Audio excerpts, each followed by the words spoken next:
Dr. Gold in the lab, Twitch stream glowing, formulas flashing, minds wide, knowledge flowing, equations on the board, numbers never sleep, teaching math and physics while them haters count sheep. Actual education, tune in and get schooled, flipping textbooks, breaking all the rules, from Newton to Einstein, concepts elevate. Keep the stream, it's the key to our fate. Dr. Gold dropping gems, knowledge raining down. Actual education making scholars all around. Perpendicular minds, angles sharp as ice. Maths and physics, yeah, the future's real nice.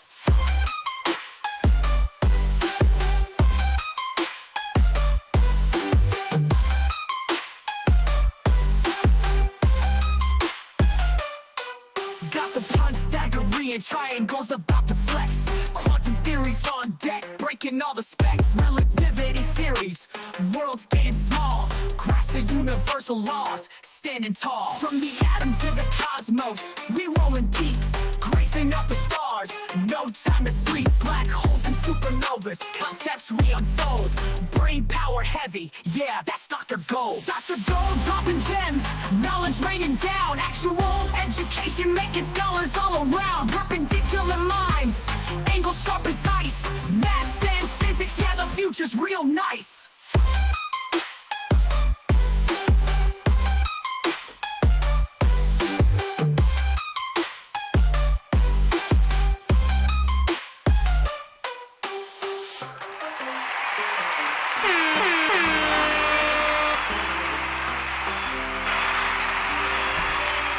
All right, what's up, everybody?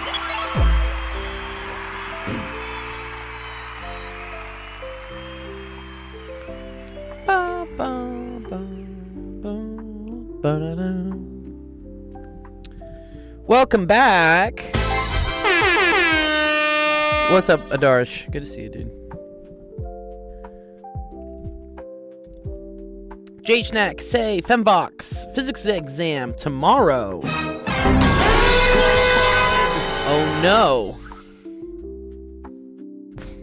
How's the physics exam gonna go? What's it on? Could say.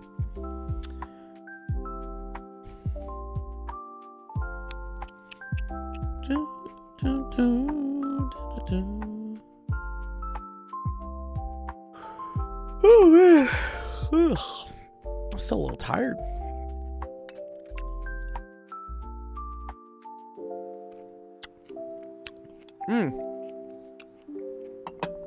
All the IB topics. Wow. That's a lot of stuff. That can be a mess. Are you taking the IB exam? When is the IB exam actually, by the way? I know like the what is it? What am I thinking? The AP exams are in like May, usually early May, I think.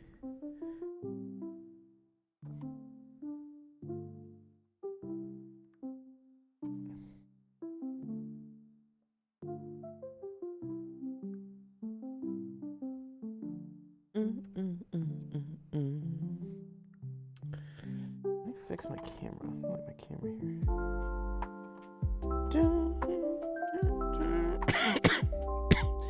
I'm still like kind of sick. I don't know why. Surprise, motherfucker. Still like it's been like a week. Man. Health. Wealth. Whatever. Something like that. Let me change my exposure on this. Yeah, we need to boost that balance. Maybe a little bit more gold looking. J-Stat says, I miss maths. Yes, I said maths. I know, you British people. Bless you. Bless your hearts calling it maths. We call it math here in the U.S. I finished all the prereqs. I know I can take more, but how do I navigate upper level courses without going too far too soon?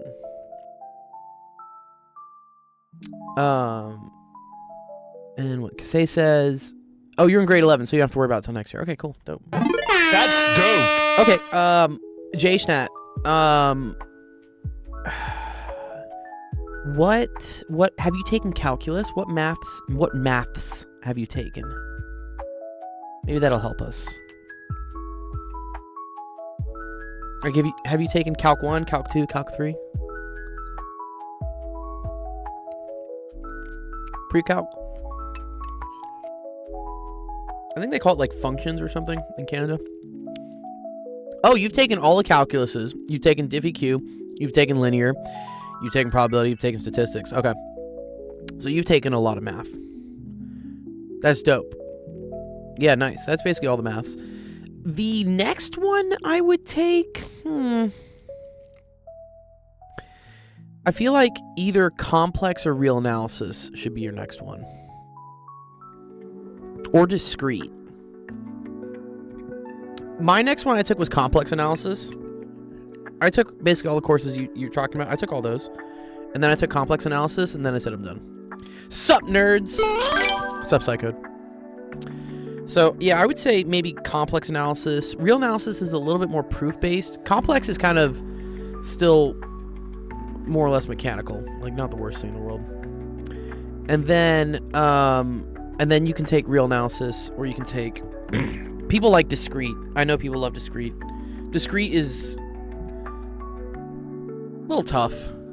But then once you pass that, I feel like that's the upper maths. I look better. Thank you. I do look better. I still have kind of a cough for like whatever. I don't know what. I got like some super cough virus thing. But yeah, I'm not like dying anymore, which is great.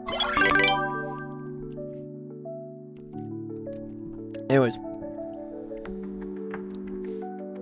Is complex the theory behind calculus, or is that real analysis? I think real analysis is more the theory behind calc. I think like real analysis is just the theory behind like all of math. It's kind of like number analysis. Like you just kind of like learn about like why did numbers work, basically. I don't know if there is like really like theory behind calc. I think calculus was really just like created. Like Newton one day was like, bro, I need to do some physics stuff. So he created calculus in order to do physics. Why do numbers be like that? As the kids say. Yeah, why numbers, why you gotta be like that? What's up, Graham? You live? Yeah. Grimmy boy? Grimmy boy survived a car accident a couple weeks ago. Oh, I can't hear you though, Grim. Hello? There he is. Hello? The boy's alive. That's dope. What's up, Grim? My bad, had some sound issues. What's good? How's everything? How's actual education? How's life? How's everyone else's life? Everyone else's life is alright, yeah. No, I just got back from Seattle. I was in Seattle seeing my sister and my family. How's Houston? It's probably cold as balls right now, right? No. I wouldn't know. I haven't gone outside once. You haven't gone outside? Are you going to go outside? You should go outside at some point. I got you. Eventually. Let's look at the weather in Houston. You feel me? Yeah. Like, if I can't walk, there's no point. Oh, you still can't walk? Your ankle's still messed up? Bro, he broke in 3 parts. They had to literally nail that whole together. Damn. Yo, is he's a robot now, dude, right? Ramiro? Is he like a transformer? I got titanium nuts in me. He had titanium nuts in him. We always knew he was fruity. We always knew. Now he has permanent titanium nuts stuck up his ass. We always knew he was screwy. Is that what we're saying? We always knew fruity, he was a little bit fruity. Fruity. Oh no. Oh god. Yeah, y'all stay safe. Yeah, man, it's supposed to be cold as fuck in Houston right now, It's right? freezing outside, bro. But where the fuck is the snow? Like, I don't care if it's cold or not, as long as there was snow. But Where's the snow? There's no snow. Yeah, it's because it's got to rain first. It was raining and hailing last night. Hell, at some point it was snowing. Oh, really? last Okay. night. There was Then it should snow, yeah. falling. If there's precipitation and it's below freezing, then there will be snow. I think that's how it It works. was snowing last night, but there was no snow this morning. Like, make it make sense. Well, it does. Math ain't Okay. mathing. The math ain't mathing. No, I mean the math is kind of mathing. So the reason why the snow doesn't stick is that the ground isn't freezing. So the air is cold, Yeah. right? But the ground has a pretty big, it's called like specific heat, which means it takes a couple days of it being really, really cold for the ground to get that cold. Like the ground will stay relatively warm, yeah. Yeah, they They lied to us. All I know is they lied to us. They learn something new every I day. lied with you. I've been You saying, like my lighter? I'm pretty sure it's mine, but you It's said mine. I bought it. Jason says mine. a high of 15 in okay. Michigan right now. Yeah, dude. The weather in some places is like ridiculous. Hell Yeah. But this is Texas. Texas like never gets cold. Yo, what's up there? There's Ramiro. Oh, why do I have like Yo, the what's up, questions up? badass? Who said that? Where are the questions up? One sec. I don't know why the questions are there. Yeah, There you go. I'm There's my just boys. showing y'all my beauty. I got y'all. There he is. Don't pay And then me, so. and there's Grimmy, dude. All right, great. You're creating plasma. I'm proud of you. I'm proud of you, boys. Oh, yeah? Stay safe. Don't freeze and shit. Okay. Yeah. I'm gonna Of course, of I'm gonna course. put some Stay metal warm. in the microwave to break plasma.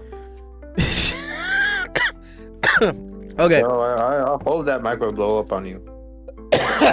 God damn my fucking throat, dude. Fuck. All right. Your bronchitis is acting up. Yeah. I don't know. I thought I got better, but apparently I still have like the cough or the ism or something. It's all the smoking. Yeah, I need to Another put the thing. Benjamin down, dude.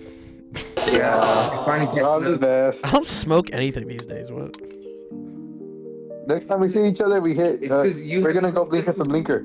We gotta smoke you out. Come Okay. through. Okay. All right. Next time I'm in I'll do Houston. that. I'll hit you guys up. I'll put that. Let us know. Blinker for blinker. All right, we got a raid. I got a bunch of people in the Bye. stream. I gotta do math. I love you, boys. Stay safe, okay? Alright, see ya. All right, cool. All right, let's start off the stream. All right, welcome everyone to Actual Education. My name's Dr. Gold. This is the office hour stream that helps you out with math, homework, science, homework, all that fun stuff. What's up, Famished and Simplex Pachinko? Yeah, let's give a shout out to Pachinko. Obi, my boy. What's up? Yes, welcome back. It's Monday. I was out for the last like 4 or 5 days because I was in Seattle seeing my family. But I'm back. And we're gonna be streaming 4 days this week, maybe 5. I think I gotta talk to Noroski. I think we're gonna do a special stream on Friday. Boy meets boy. Ooh, and we got Eric here. What's up, Stookie? Why? Did you meet Dawn? Was Dawn on as well?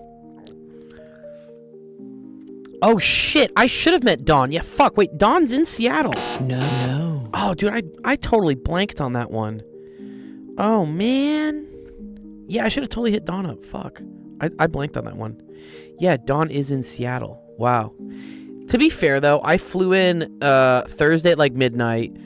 Friday we did like family Christmas. Saturday we went on a hike and I flew out Sunday. So I didn't even really see Seattle. I flew into Seattle and then I took like the train to go to my sister's place and then I just hung out with family for like 2 days and then I flew back out. Okay. But, you know, my sister lives in Seattle, so now I have an excuse to go to Seattle more often. So when I have more days in Seattle, I will then 100%. I need to do the Dawn meetup. Yeah. Yeah, Eric, you know exactly. Yeah. I feel like I didn't even see Seattle. I saw none of it. I just saw the airport. And then, yeah, it was just with family. It was like a bubble. It was like a family bubble. Anyways, cool. So yeah, so we're back this week. Appreciate everyone like staying cool. Waiting for us to come back. What else? News. I mean, don't go watch the news. There's way too many things going on. The news just makes me upset. Obi said we did some probability theory with dice and we worked on a Python project. Oh, that's super dope. Nice. My friend just won $500 playing dice this weekend. He just messaged me. He's like, somebody taught me how to play dice last night and I got really fucked up and I ended up winning $500. I had to check my pockets this morning to see if it was real. Oh, yeah. So yeah, you can make a lot of money playing dice apparently. Yeah. But I think the reason why he won is the guy he was playing against. He kept doubling. It's called gambler's fallacy, right? Whenever you lose money, you bet twice as much to like recoup your losses. The guy just kept doing that apparently. So yeah, it's called gambler's fallacy. I think it's called gambler's fallacy. But Oh, is it called the Martingale? Oh, that's the name of it. Actually, I think gambler's fallacy is assuming that gambling events are not linearly independent. Monte Carlo gambling. Okay. There's a term for everything. So yeah. So apparently the strategy works if you have unlimited money, because you will eventually get your money back. The problem is that like most casinos and stuff have table limits where there is a maximum you can bet. And in the case of my friend wouldn't keep playing if the dude kept doubling eventually. Yeah, right. That you're due to win. Yeah. So yeah, dice. That's cool. Dice is dope. Probability is dope. I tell students all the time, go take stats, go take probability. It's probably one of the most applied and like useful maths. Notice I used maths plural. That y'all will take. I know people hate it, right? People really don't like stats for whatever reason. I think stats is super applicable to like our world and our universe, and so it's very cool. You should totally take stats. And then probability is like, I think kind of where like stats comes from ish. Like the statistics of things happening are due to probabilities of things happening. So they're both really related. Okay. So yeah. In terms of news, I'll announce some. I have a lot of announcements in the Discord tonight. Y'all should have gotten messages if you're a part of the actual resolutions challenge.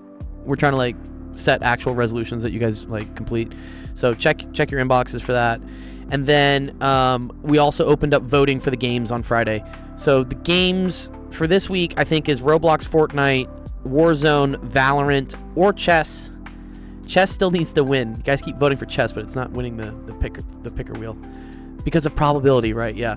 So if you're in our Discord, go go vote for chess if you want us to play chess on Friday for the recess game. And then I need to double check with Naroski. We're gonna do another fun competition math stream, I think Friday earlier in the evening. And then I'll talk to Ramton. I think we're gonna do Saturday a kind of a exploratory podcast episode where I forget what we wanted to talk about, but I need to talk to him. I'm just getting back in and settled to things. Which math do I study? I said they're a fan of sport, and they say yes. Which one? Yeah, I guess we do call it sports, not sport. That's true. Okay, it looks like we got some questions already in the queue. So again, if you're watching, let me have us go live on YouTube and all the fun stuff. There we go. We're live on YouTube. Excuse me. We're live on TikTok. And then I gotta turn the chats on. Where are they? Your live seems to be on a different topic than selected. What? Dude, what did they do to this? I'm not... learning. Cool. They put all these updates out over the weekend. Okay, then let's get this live.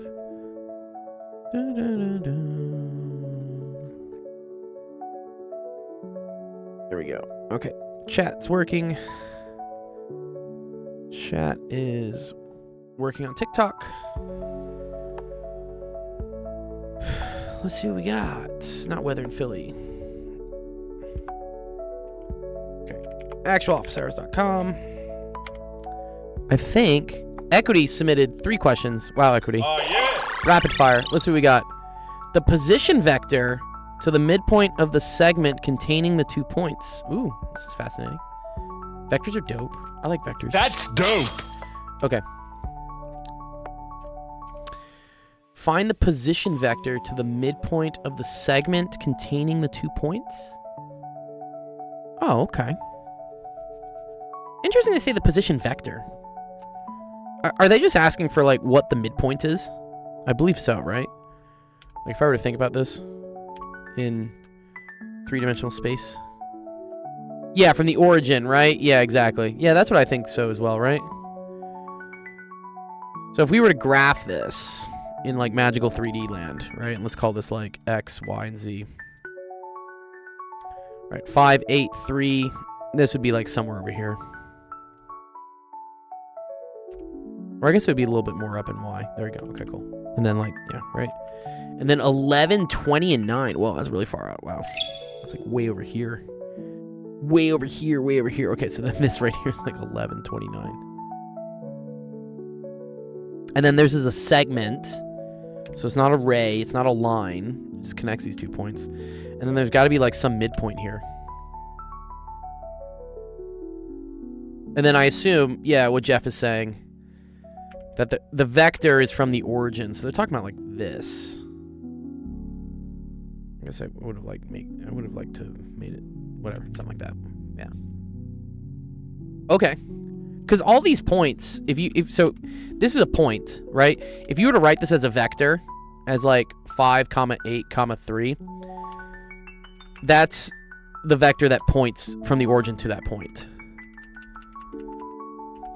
So I think if we just get the midpoint and then just put brackets around it, now suddenly it's a vector that goes from the origin to the midpoint. So, midpoint formula.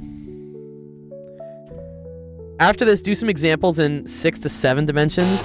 No. Dude, 6, 7 is dead, dude. Can't. We killed it because we millennials and older boomer and Gen X people started using it. That's effectively how we kill things. We start using it. Now it's like no longer cool. It's like what happened to Facebook. Everybody's like grandma and grandpa started getting on Facebook, and then we're like, we need to go to Instagram. We need to go somewhere else. I used to post the most unhinged shit on Facebook, looking back. But now, like, my Facebook is like an extension of my LinkedIn almost. It's just super clean. Okay. So, midpoint formula is just this. It's just like, what? X1 plus X2 over 2. I was thinking about this and immediately started thinking about a Bridgeport mill. Yeah. I worked on a Bridgeport mill in undergrad. I took a couple... Well, I didn't take any milling classes. But I definitely had to, like, get things milled. And then whenever I would go to the machine shop to get things milled, I would kind of ask them, like, hey, man, can you just, like, teach me how you guys do this anyways? Very useful thing. I wish I learned how to weld. That's my one regret from grad school, is that I never got someone to just teach me how to weld. I feel like I could have acquired that knowledge pretty easily if I just spoken up a little bit more about it.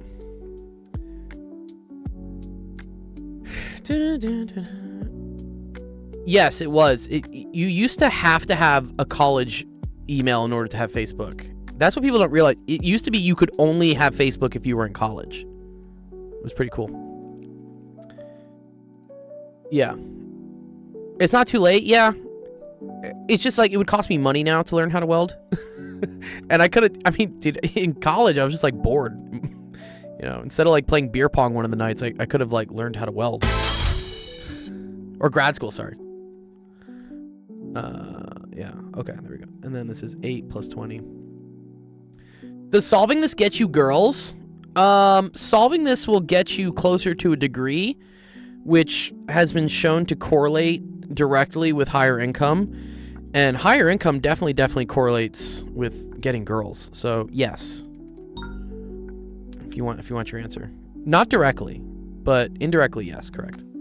All right, so 5 plus 11 is 16. 16 over 2 is 8, and this is 28 over 2, 14. Yeah, lock in, dude. Usam says, I don't have a good grade in grade 11 university physics. Should I take grade 12 physics next year?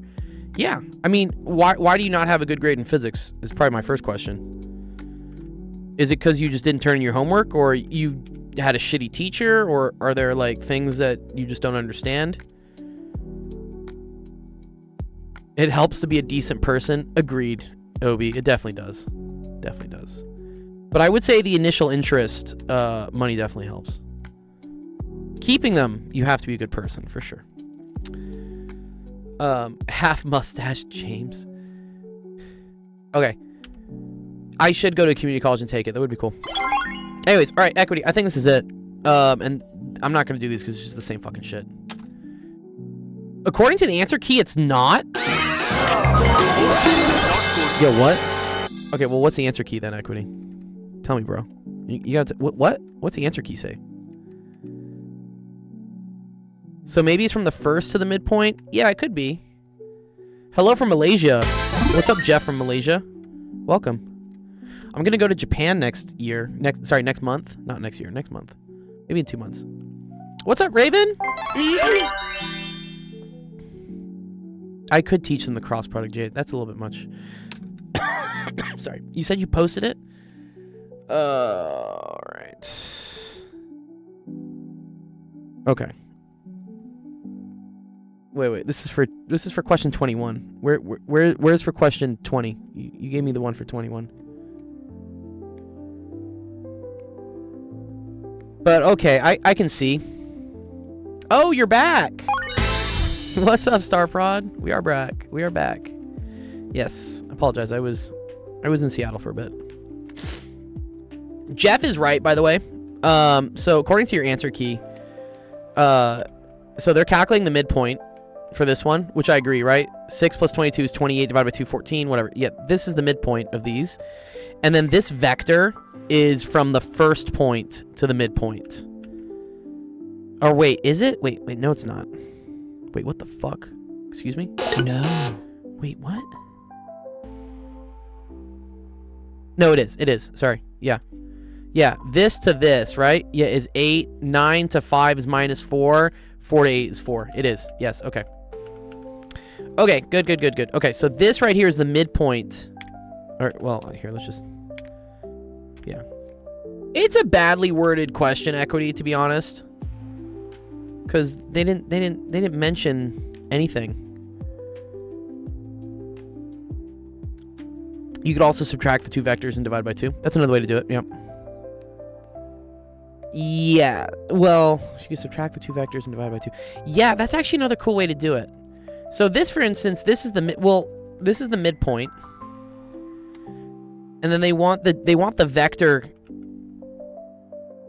Yeah, this is where this is weird. The position vector to the midpoint of the segment. I guess this means like from the first point.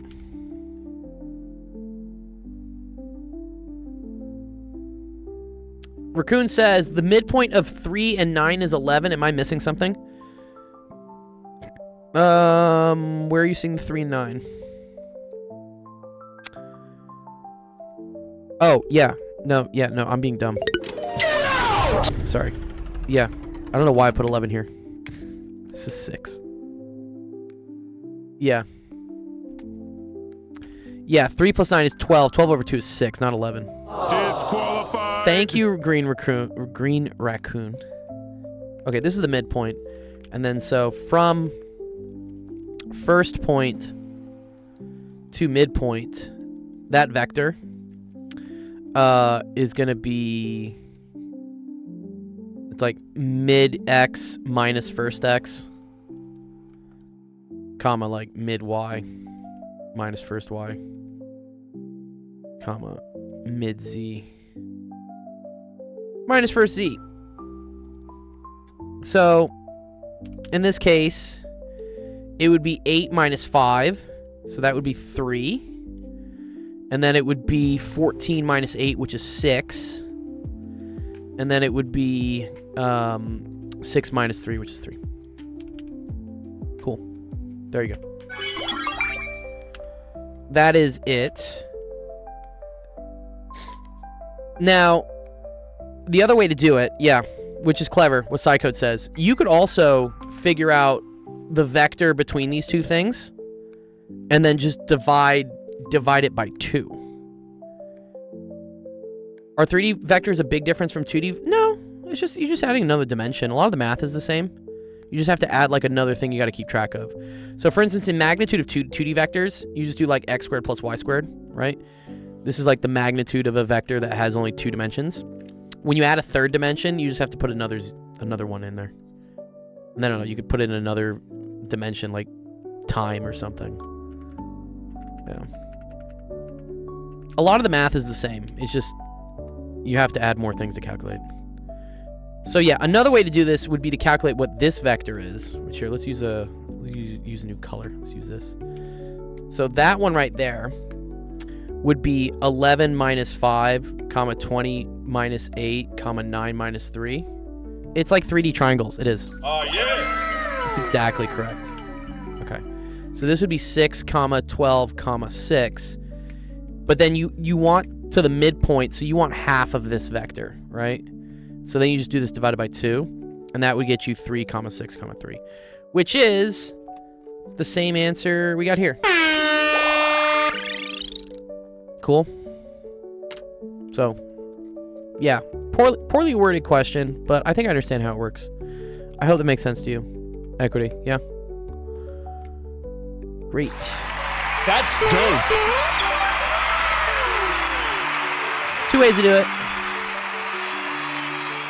Well done. Well done.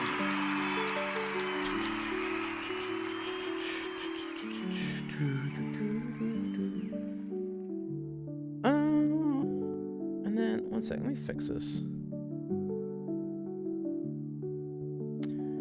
Stream settings.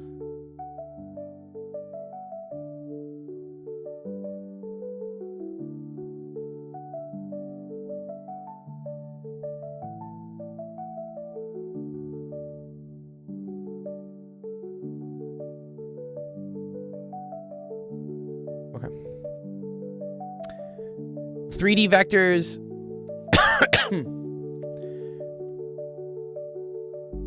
2x cubed minus 6x. Wait. What are you saying to me, Anthony, dude? Wait, what? Is that a question you're asking?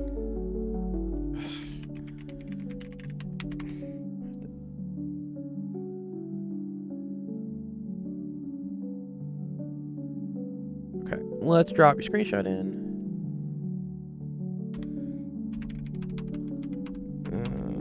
Equity. Oh, it's an inequality. Oh, I see. You want me to just solve that inequality? Here, equity. I'll do your next one after this. Let me just do this real quick. 2x cubed minus 6x squared is greater than or equal to 18x minus 54. Well, that's cool. I think usually we solve this like equal to 0, and then we find out what the critical points are, and then we figure out the behavior in between them. I think that's the way we usually do this. So I would move everything over. So I would say 2x cubed minus 6x squared minus 18x plus 54 is greater than or equal to 0. And then this you want to try to factor, which I already see some trends here. You see how this is like 3 times this, and this is like 3 times this?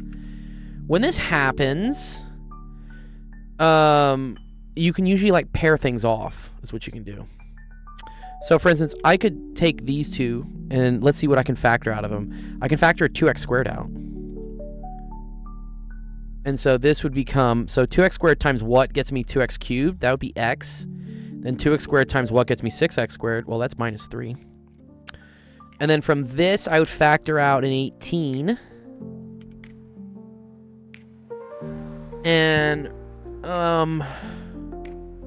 I think I want to factor out a minus 18. I'll show you why.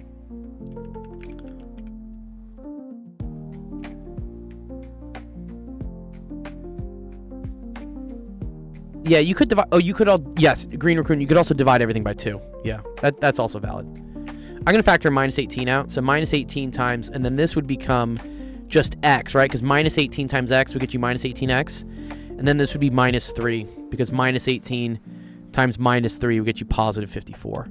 Cool. And then this is greater than or equal to 0. And then yes, Psychode's totally correct. Let's just factor 2 out, right? I can factor 2 out like just right off the start.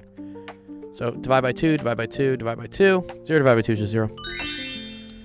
So last thing you get is so x squared, x minus 3 minus 9, x minus 3 greater than or equal to 0. Now you can factor, because these two things will become x squared minus 9.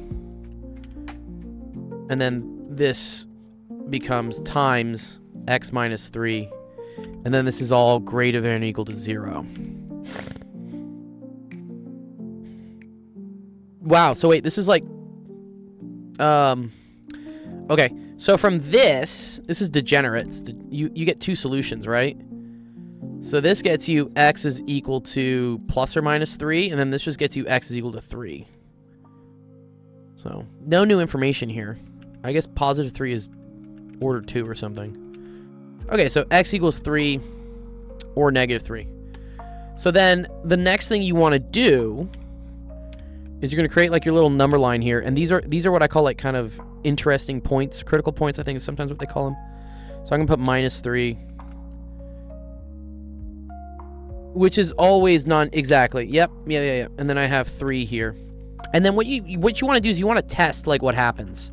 So because this is greater than or equal to, that means I can put solid circles around the -3 and the +3. Gold special dude, this is not a 4. No, this is not a 4. Oh God. No, this is not a 4, dude. What? This is a 4. I cross my 4s. Ugh, the gold special. My 9s look like 4s. There you go. Does that make this make okay? Okay. So because this is not on my watch, Dr. Gold. Because this is greater than or equal to, we are going to include the solutions at -3 and +3. Okay. Now what I want to do is I want to pick some numbers in these different regions, like region here, region here, region here, and then test them with my statement to see whether it's true or not. So the easiest one to test here is just x is equal to 0, because that's in between -3 and 3. So if we plug 0 in, right?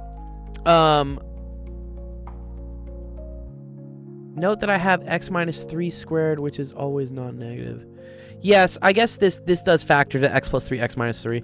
But if you just plug 0 in, right? If this is 0, then you get -9 times -3. And -9 times -3 is positive 27. Again, I don't really care what the number is. I just care whether it's positive or negative. A negative times a negative equals a positive. And a positive is greater than 0. So in this case, this region gets a check. So it definitely does work, at least from here to here. And put like kind of a salt line.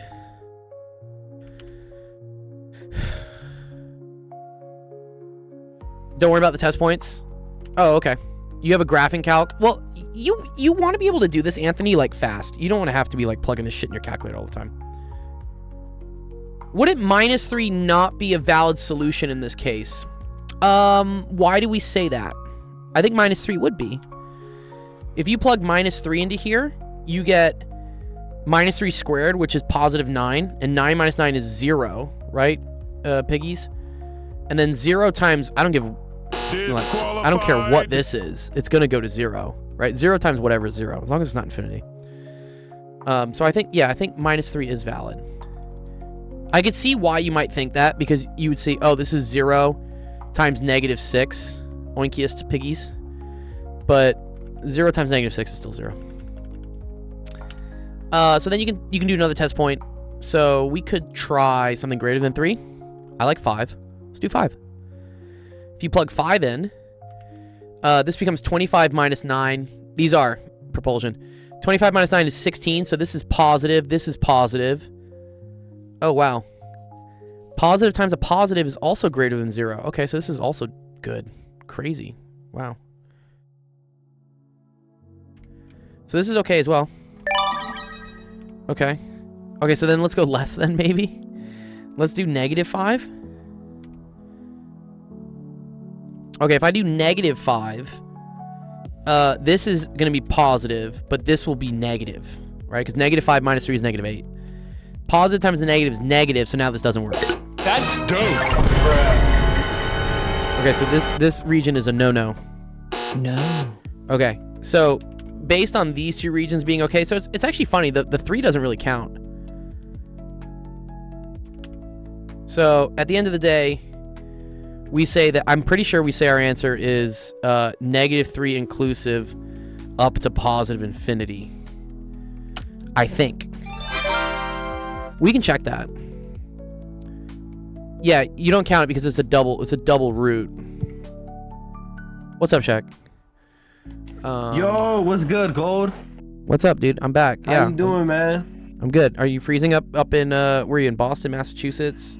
You're somewhere it's cold, I remember. No, I'm in New York. I'm in the Big That's Apple. also cold. What? It's really cold. Blizzard. Tis a blizzard. Are people just, I saw people were like I had to skiing move, in the like- streets and stuff. Yeah, I had to move like 3 feet of snow twice. Yesterday and today. You know what you should do? You should start hustling and start like, I don't know, shoveling snow for money. No, there were so many kids doing that. I Oh, was okay. like, oh my Bless god, them. bro, it's too mainstream. dude. It's not niche anymore. It's too niche. Nice. Oh wow, look at this graph. Oh, this is cool. Ladies and gentlemen, look at this graph. It's actually really cool. So yeah, this is positive, right? For greater than -3. Yeah. It looks like it would maybe bounce here at +3, but because that's a repeated root, this is actually a really cool thing about graphing polynomials. The order of this root is even, which means it doesn't cross the x-axis. It bounces off of it. This is where it goes bounce. And then it heads right back up. So, yeah, very cool. It is a double root, but it's still greater. Okay, cool. All right. So, yeah, so there's your solution. Anthony, does that make sense to you? Yeah? Just in general, right? If you're given a weird inequality polynomial thing, set it as a single polynomial with something with 0, and then go find some critical points and test. You have another question. That's cool. I will add that to our list. Let me do equities first. But here, I'll put it in here for you real quick. What was it? Sine of x equals 21 over 29. And then pi over 2 less than x less than pi. And then state the exact value for 2x. You mean sine of 2x? Or they want to know, like, 2x is equal to what? Well, that's kind of weird, actually. Wait, what? Is that a special triangle, the 21 29s? Is that a 3, 4, 5? Yes, hello. Did you ask a question? Oh, they want the sine of 2x. Okay. I will put that in the queue of things to do. In general, it's nice. Use the actual office hours queue. But okay, yeah, hello. If you want me to solve your question, best way for me to help you guys out, this is the website. It's called actualofficehours.com. Also, so since we did your question here, Anthony, what I'm gonna do is I'm gonna save the screenshot of what we did here. So you don't have to screenshot it yourself. So here, this is Anthony. And then what happens is we're going to go put that into our Discord here. So in our Discord, I'll create a new little thing for you. I'll say, Anthony. Free of cost? Yeah, everything's free. Yeah, everything's totally free. Yeah, this is we help people out for free. No strings attached. There you go. So Anthony, you will see the screenshot to your question is right here. So yeah, if you want to go figure out where that is, the website here, actualofficehours.com, is the best place to go click join our Discord, get all the help. What is the meaning? You know that means Jeff? What means Jeff? Oh no. Oh, does Jeff lose more years? Is Jeff has lost 1996 as well? And while you're there on the website, submitting your screenshots for us to help you, also check out the streaming schedule. This is a big, awesome calendar. Look at all the things that are happening. This is so dope. This makes me so happy every time people start putting more things on the calendar. But yes, oh, awesome. We got MathPond on the calendar now. Great. Yeah, MathPond was doing like some, I want to say linear algebra lessons. But yeah, these are all the awesome math and science streams that are happening this week. So, I mean, I'm just one of these people. So go check out all the other people there. They're awesome. They're great. Everything yellow. I did do that on purpose. All right, let me do equities question. And then, Anthony, I'll do the other one you have there. So let's see. Find the orthogonal vector to this. Great. Love that. Yeah, I think the 2129 is a special vector. Okay. Find a vector orthogonal to that. Okay. An orthogonal vector means that the dot product would be 0, right? Yeah.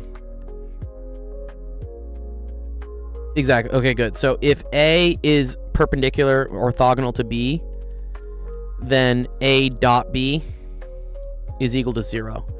because dot products measure like how much of this vector is pointing in the same direction as this vector. And if you have two things that are perpendicular to each other, then none of this points in the same direction as this. So I just need like something here. We can call this like x comma y comma z. And that when I dot that with this vector, which this is 1 comma 3 halves comma minus 5 halves, I need this to equal 0. And how dot products work with vectors, yeah, it is gross, right? Disqualified. You do this times this plus this times this plus this times this. Yeah, you have so many things you can choose from. Literally you need any combination such that, for instance, x times 1 plus 3 halves times y minus 5 halves times z has to equal 0. So, I mean, right off the bat, I could make, for instance, I don't know, whatever. Let's make x equal to 1. Let's make this equal to negative 3 halves, right? Because negative 3 halves, or negative 2/3, sorry. Because negative 2/3 times 3 halves would get me negative 1. And then I could just make this 0. Okay. So yeah, this is something. So I would say 1 negative 2/3 comma 0, right? Why scalar multiple? What's up? It wants orthogonal. So this is not a scalar multiple of this. I don't think it is it? We just want some vector x, y, z that if I dot it with something else. Oh, what? Oh, Jeff said. Okay, my bad. Surprise, motherfucker. Sorry, the chat goes off a lot. I need to keep up with all that's going on in chat. No scalar multiples of each other. Right. Okay. I think I see what he's saying. Wait, could you have something be a scalar multiple of it and the dot product be 0 though? I don't think so. Is that possible? No. It would be negative, right? If something is a scalar multiple of something else, the dot product would be non-zero. You could have lost another year there. Disqualified. Okay, there you go. Yes. Oh, if a dot b equals 0, then a dot kb is equal to 0. Okay, I see what you're saying. So a scalar multiple of this. Yes, okay, sure. So this would work. And you could say also, if you multiply the whole thing by 3 comma negative 2 comma 0 would also work. Yeah. I agree with that. Yeah, because if you just add another scalar multiple here into this whole thing, if these two things dot product to 0, multiplying by k is also still going to be equal to 0. Is work done on a scalar product? Work is a dot product, yeah, which is called a scalar product. That is right. Those are correct, yeah. So work is equal to the integral of like f dot dx, and this is a scalar product. Yeah, okay. Find the unit vector orthogonal to these two things. Okay, so this is cool. So if you want something that's orthogonal to two vectors, you find the cross product of those two vectors. So this is number 4. So number 5, you have two vectors, which is like 1 comma 2. And wait, what? Is it the wait, that's the same vector, no? Wait, what? Excuse me? Wait, what? Find a unit vector orthogonal to this. Am I having a stroke, or is this the same thing? Okay, cool. Did you upload in the live queue? I don't see yours. I only see 3 things in the queue right now. Hello, 24K. Or are you Dr. Gold fanboy? Is this you? I don't think so. This is the queue so far.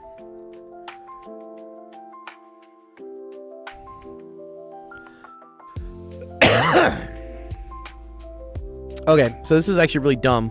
But okay, something orthogonal to this. And then they want the so this is where the scalar multiple comes in. So I need. This is so silly. X comma Y. Do you write unit vectors IJ? Do you write unit vectors with IJK or in component form? It's kind of the same thing. So, yeah, I mean, this in IJK form would just be 3I minus 2J plus 0K. These are both equivalent. Because I vector is equal to like 1 comma 0 comma 0, which is also like X hat. It's kind of silly how they write. I mean, I also, you could write it this way. You could say 3X hat minus 2Y hat plus 0Z hat. I don't know. The hat usually signifies unit. If you use the IJK form, you can do quaternion multiplication. No. What? Why? Why? We don't need to deal with quaternions right now. Okay, so here. So for this one, right? I need something where 1 times X plus 2 times Y is equal to 0. Something for that would be, for instance, negative 2 comma 1, right? Because negative 2 times 1 would be negative 2 plus 2 times 1, which is 2, which is equal to 0. Yeah, negative 2 plus 2 is 0, yeah. This is not a unit vector, though. Okay, so if we want to turn this into a unit vector, all we have to do is just divide by its magnitude. So let's say, for instance, this is vector A. If I want A hat, this is equal to A vector divided by the magnitude of A. That's how we write it. So this would be negative 2 comma 1 divided by the magnitude of this, and then the magnitude of this is just equal to the square root of the component squared, but like summed. It's like negative 2 squared plus 1 squared. So that equals the square root of 4 plus 1 squared of 5.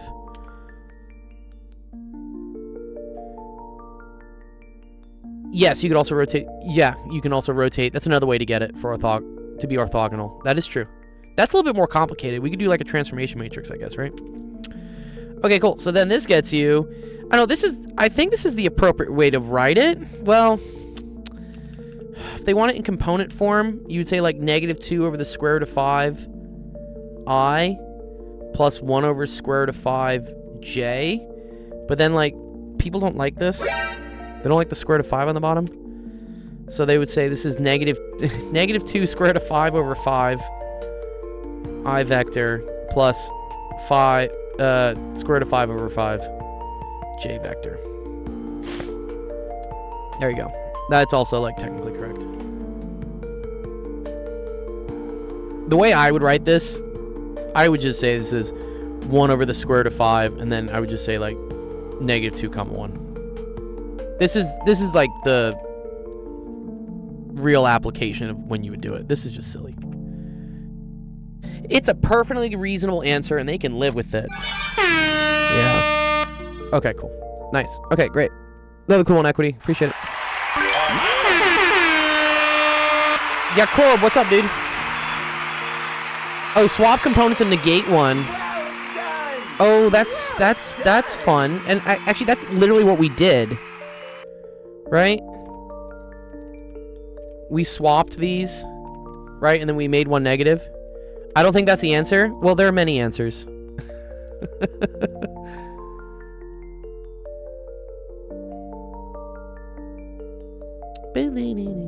Well, show me what the answer is. I'm curious. I do need to hydrate. Thank you, Shaq. Why are we going to Discord? What? You look famished. I see yours now. Hello. Yep, I see yours. Why did you swap them? So, yeah. So, this is actually kind of a cool thing. So, since this is in 2 dimensions, right, Equity?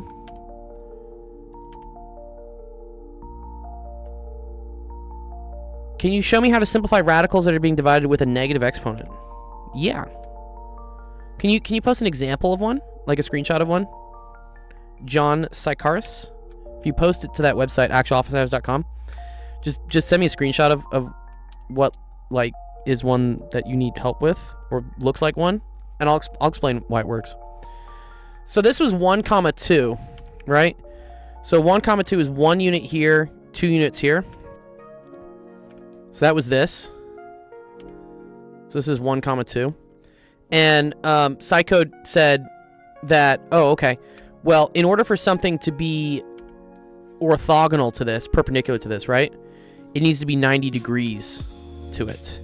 So what you could do is you could take this vector and you could rotate it 90 degrees. Now you can rotate it 90 degrees this way, or you could even rotate it 90 degrees this way. The rule you learn for, okay, sweet, John. Yeah. We're on all the other platforms, John, by the way, too. If you go to the website, actualofficehours.com, you can see we're on YouTube. Twitch is actually the better place to watch it because it's horizontal, not vertical. We just do vertical on TikTok because that's how they like things. It's in 3D, by the way. Oh, well, I don't think it is, because this is a 2-dimensional vector. Yeah. Also, I think your teacher fucked up. You done messed up, Aaron! Because they put the same vector twice. If those were 2 separate vectors, then I agree. It could be in 3 dimensions.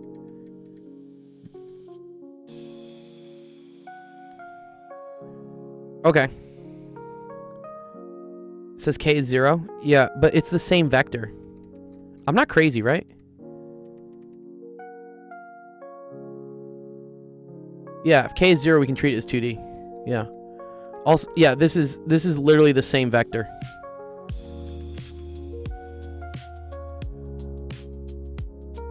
Right, and then this is, yeah. You can do the cross product normalize. But what's the cross product of 2 vectors that are the same? Right? What? This is another way to do it, is if it's in 2 dimensions and you want to just rotate something 90 degrees. Yeah, it's degenerate. Yeah, exactly. Exactly, I agree with that too. Anyways, so to rotate 90 degrees. Yeah, and I wanted to do the cross product. That was the first way I wanted to do it, but then I saw the teacher literally put the same fucking vector. No. And I'm like, oh, I can't really do this.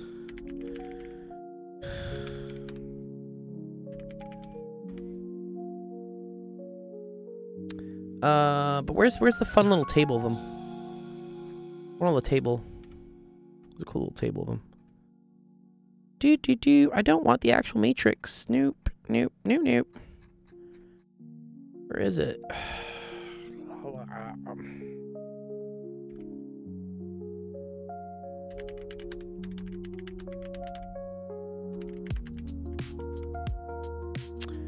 There's always like a little fun one that says how to do it for like, yeah. Oh, there you go. Well, this is what I wanted. There you go. This is the other little tidbit that works. What's up, Vernon? So if you want to rotate something by 90 degrees in the clockwise direction, all you do is you flip the X and Y components.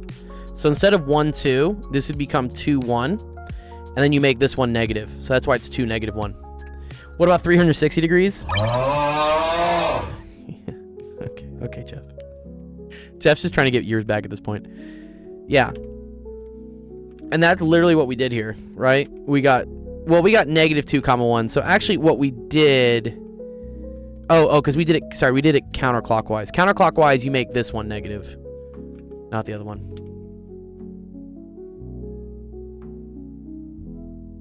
I posted this answer in office hours, so would you have to solve this question like the last guess and check? The answer both questions. 0 vector is not a vector. It's not a...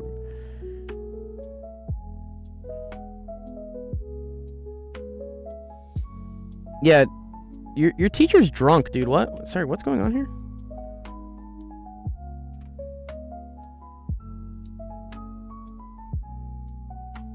Chat is spicy today. I do like, yeah, chat's popping off today. I'm happy with it. I'm here for it, dude. Can you explain the Laplace second shift theorem? Ooh. If you give me an example one, I can try to do it. The shifts are actually tricky. So here, yeah, your teacher tried to do this, which is dumb. No. Like, don't do this. Don't. What? Oh no! Oh no! Yeah, the cross product is gonna get you nothing.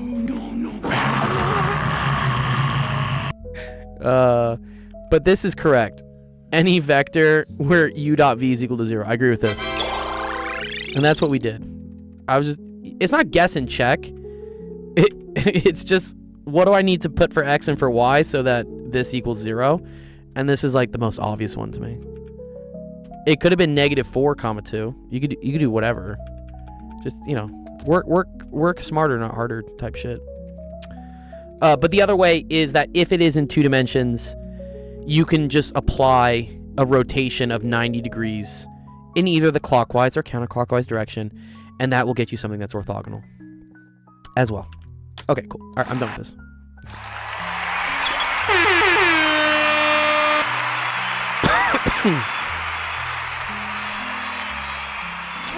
Moving forward.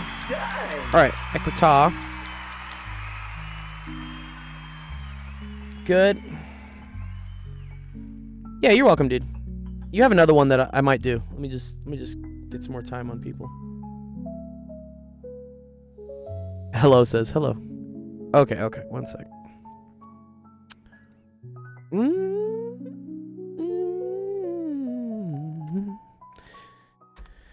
Let's see. You said yours is really easy? Oh, yeah, okay. Here. Let me do hellos real quick cuz hello's new. And then I will do this one, Dr. Gold fanboy. This is polarized beams. More optics. No. It's giving me more optics. I don't like optics. Here, hello. I'll do yours though because also your name has 24 carats in it. Do some optics while I'm gone so I won't miss anything. All right, Jeff. All right, let's see this one real quick. Square root of 5 minus x is equal to 5 minus x squared. Oh. My gut instinct is I don't like square roots. No. So, I'm gonna square both sides real quick. So that's 5 minus x is equal to 5 minus x squared. Squared? Yeah. So that's 5 minus x is equal to 25 minus, or let's say plus x to the 4th. And then we're gonna say minus 10x squared. That comes from just expanding this, right? So a minus b squared is equal to a squared plus b squared minus 2ab. And that's where we got this from.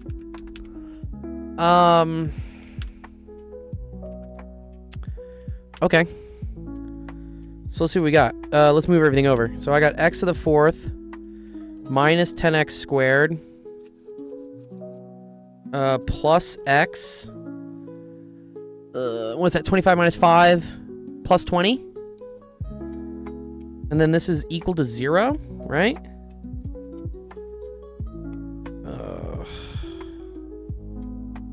That's a mess. This doesn't factor very nicely, does it? I don't feel like it does. Because 1 doesn't work. Maybe 2 works? No. So unlike Anthony's question, which was nice, Anthony gave me this, and then this was very easy. When you have things that are 4 terms, in terms of polynomials, it's nice to try to see if you can like group them. And they have common relationships. These ones don't. Disqualified. Furthermore, I'm just looking at this. This is restricted. Right? This has to be positive. I actually don't think there's a solution for this. Yeah, I don't think there is a solution. So first of all, this must be positive, right? So this, you have that x squared has to be less than or equal to 5. Right? So then X has to be between the square root of 5. Yeah? Or, sorry, what did I write here? Kind of like this, yeah?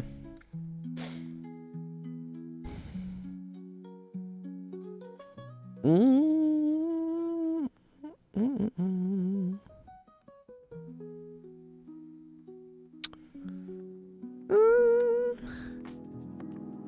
don't know that it's hard. Yeah, I don't see how to solve it. It's just fucking annoying. It's not hard. It's just dumb. I just said, just shut up and let me. What's up, Black Pill Ascension? That's an interesting name. Don't take the black pill, please. It just proves that 0 equals 0. Yeah. Okay. You could, if you wanted to put this in the Desmos. X to the 4th. What was it? X to the 4th. I don't think there's an analytic way to solve this. Sorry, hello. I'm gonna do it. Plus X plus 20. Yeah, these are weird numbers. Like what? What? Excuse me? Also, yeah, what's y is equal to the square root of 5? Or sorry, x equals the square root of 5. Because we had rules, right? Yeah. The incel is back, I guess, watching Actual Education. What's up, dude? Yeah, so there's actually, this is actually a really cool thing. So remember from our earlier requirement here, right? Where we said that this had to be positive, right? So if this has to be positive, your solutions for x, because this is a square root, they have to be between negative square root of 5 and positive square root of 5. So already that gets rid of this negative 2.79 solution and this 2. Not an incel if I'm Chad, that's true. But I feel like the black pill is like disregarding all like Chadness or something. I forget. I don't know. All right, 2.56. So it has to be. It's these two weird ones. It's negative 1.56 and 1.79. Yeah. This is not a quadratic. A quadratic is something of the form like x squared plus blah blah blah x plus blah blah blah, or plus blah blah blah x to the 0 is equal to 0. It's TikTok brain rot. Yeah, polynomial division would maybe work, but this is there's no rational things here, right? I don't see anything nice that this could be. You won't hint. I don't know what. It's tricky. Okay, well, let me help out other people because there's a lot of other questions. If you want to give me like a hint on like how to do something, it's just like tricky. No teacher's gonna ask this on a test question. It's just not gonna happen. It's just annoying. Okay, let me help out Anthony with this one. It's okay. Don't be sorry. Yeah, it's fine. It's not your fault. Okay, sine of x is equal to 21 over 29. What is the sine of 2x? All right. So, I think the thing to realize is that this is a special triangle, right? Because if I wanted to get x, actually, I think I know what I want to do. There's an identity for sine of 2x. What is it? Because I want to do things in terms of just sine of x. Yeah, this is what I want. Okay, so sine of 2x is... I hope these are right. Sometimes when I go to find equations on Google Images, they use the wrong things. Like someone posts the wrong equation in the image. It's super annoying. Okay, so sine of 2x is the same thing as this. So sine of 2x is also equal to 2 times the sine of x times the cosine of x. Well, I already know what the sine of x is, right? Sine of x is equal to 21 over 29. No, you're not disturbing me. It's okay. This is 21 over 29. But now I need the cosine of it. Okay.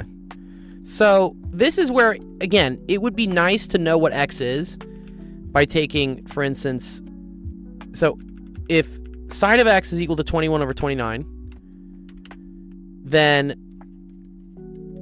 sine negative 1 of this is equal to sine negative 1 of this. This is how like inverse. I literally just did a video on this on TikTok. I made a video on this. Okay, so this would go away, and you would just get x is equal to the sine inverse of 21 over 29. But I want the cosine of that, right? So yeah, so if I wanted the cosine of that, okay, this is effectively what I'm doing. I'm figuring out what is the cosine of inverse sine of a number. Now, I could use a calculator, get a number here, and then take the cosine of it, but that's dirty and unnecessary, because the cooler way to do this is to realize that cosine is acting on an angle, and the angle happens to be a triangle where the sine of that angle is 21 over 29. So from this, I can just draw a triangle where I know, well, actually, the triangle should be the other way, shouldn't it? Yeah, my bad. Yes, yeah, Alistair, that is the other way to do it. That is the other way. I know that way works as well. And it uses the same thing, but I think this is kind of the cooler way to do it. So, if this is, let's say this is some angle theta, the sine of that angle needs to be 21 over 29, right? Opposite of hypotenuse. Okay. But I want the cosine of that angle theta, which is a triangle with an opposite over hypotenuse of 20 over 29. So, cosine is the adjacent over the hypotenuse.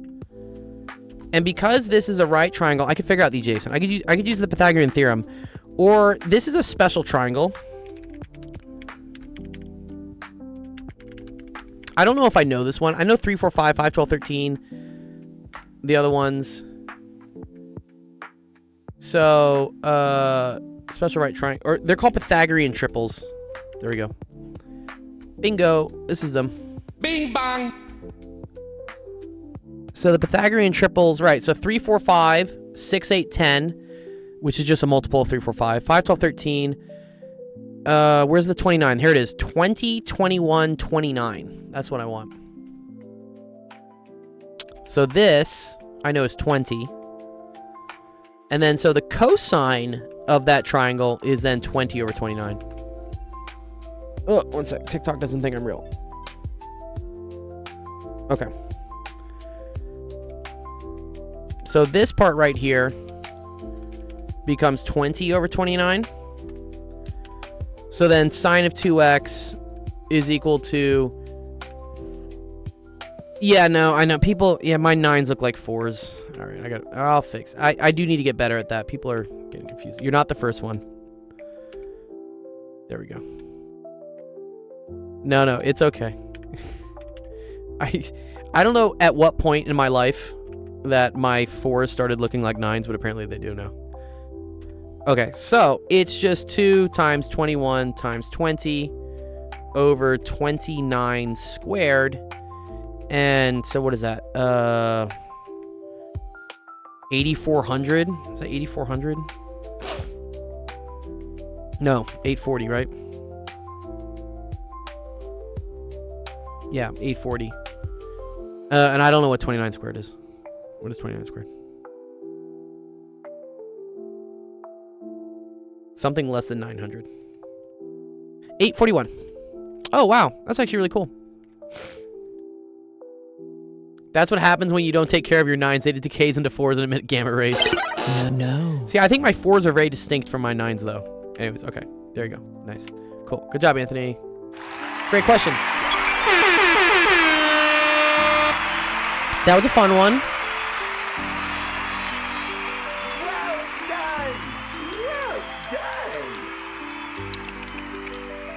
Nice. All right. Let me drag this into our screen, into our Anthony 2.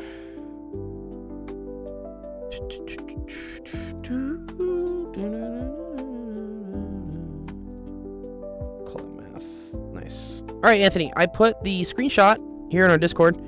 So make sure go join if you want to see every question we do during the stream. Will get posted in here at some point.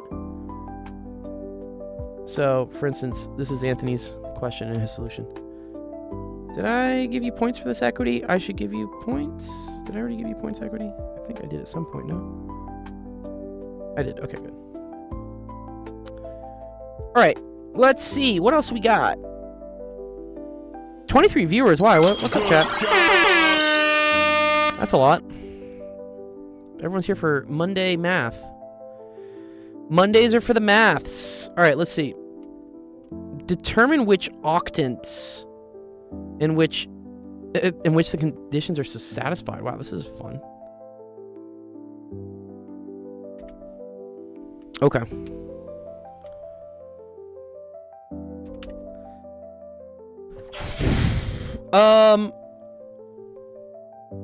I didn't know that. Sorry, what are the labels for the octants in 3D? I know what they are in 2D. Right? I know this is like 1, 2, 3, 4. How do you label them in 3D? Or these are the quadrants, right? These are, because there's 4 quadrants. And I guess these are like octants.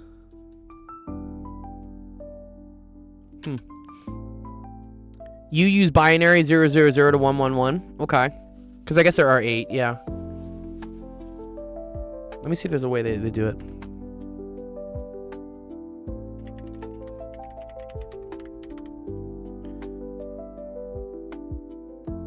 Peace.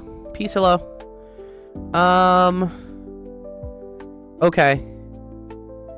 This is odd, but I think I see it.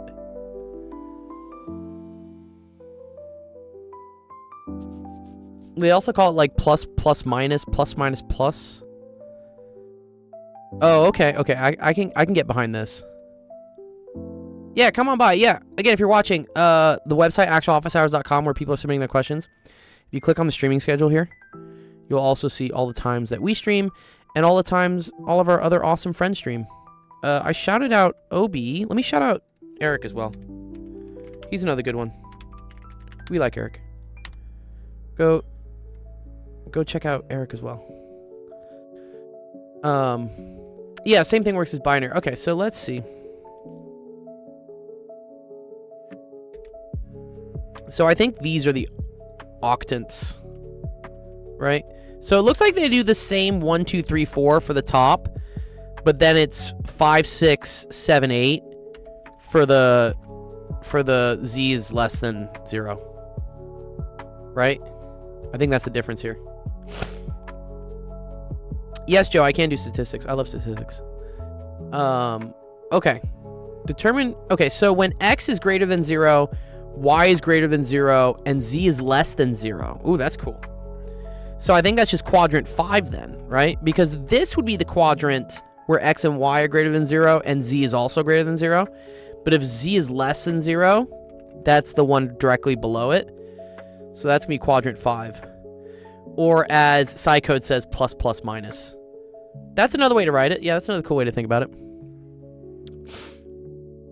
Okay, where X, Y multiplied to each other is less than 0.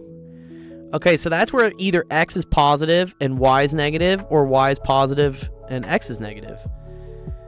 So that's quadrants 2 and 4, right? But then also the ones below it. So 2, 4, 6, 8. So 2, 4, 6. When will we stream again? Tomorrow. We're gonna stream tomorrow. An hour later. But yeah, you can also type in !Cal, and that'll get you the link for when we stream again. Where Z is greater than 0. Okay, cool. That's just quadrants 1, 2, 3, and 4. And then where YZ is greater than 0. Oh, this is cool, actually. How's my trip? My trip was good. I'm glad to be back, honestly. As much as I like trips and whatever, seeing family and stuff, it really derails me, though. I had so many goals I wanted to get done last week that just didn't happen. No. I don't know. It's just when I'm on vacation or I'm with family or I'm out or I'm traveling, it's very hard for me to be productive. I kind of just default into my, I don't want to do anything. I just want to like watch TV, hang, which I think is important. It's important to like have downtime, but it really derails me when I have like all these things I'm trying to get done. I can help with Linalgia. Okay, Psycho says plus, minus, plus, plus, minus, and minus, plus, minus, minus, plus. Uh-huh.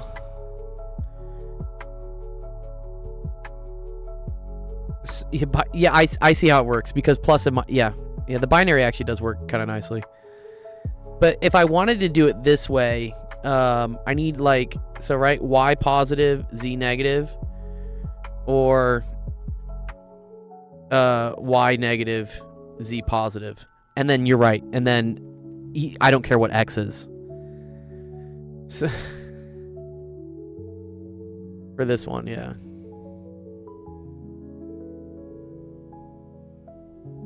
And x equals plus minus, right? Okay.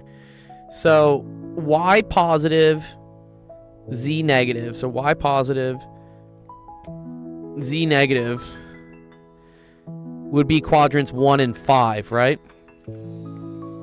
So 1, 5.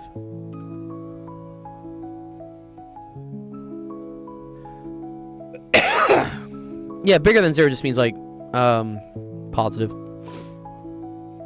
Okay, so that's where y is positive. Oh, actually, also... Sorry. Y is positive, and z is negative. Sorry, I take that back. Sorry. Y positive, z negative is 5. Right? Or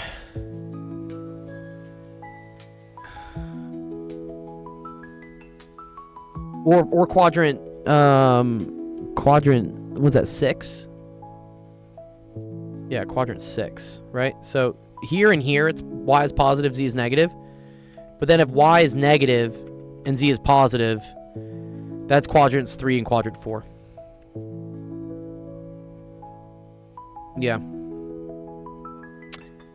Yeah, you need both positive and negative. Yeah, so 1... Wait. 1, 2, 5, 6...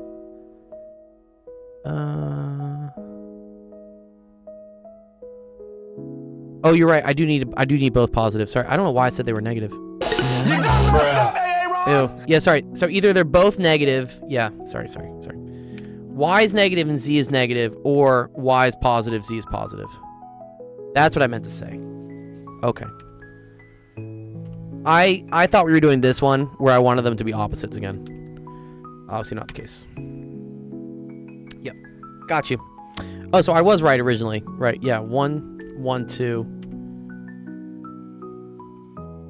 And then,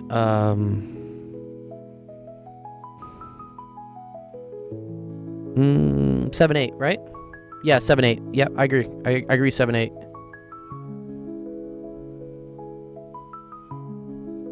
Yeah. Because here, y is negative, and z is also negative. Yeah. Okay, there we go. I think that's it. Cool. Why Nightbot never talks to me? I don't know, you Raven. I'm sorry.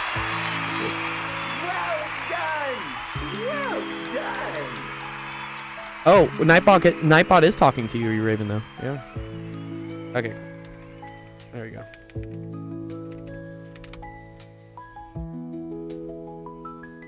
Nice. Nice. Yeah, we got that one. Nice. Okay, cool. All right.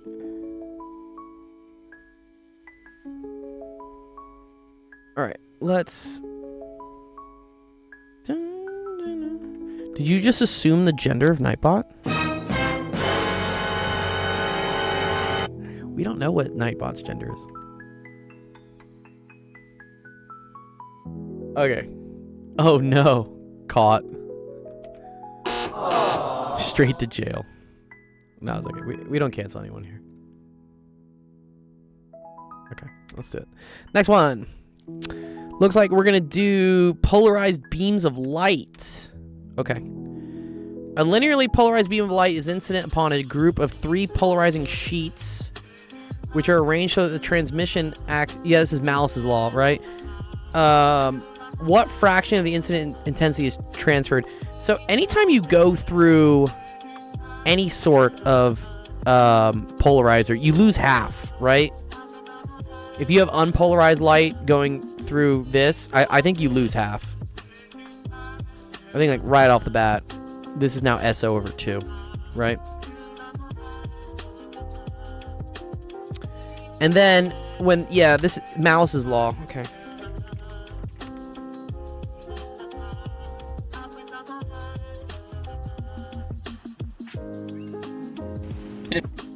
I don't want that. Where's just copy the image in.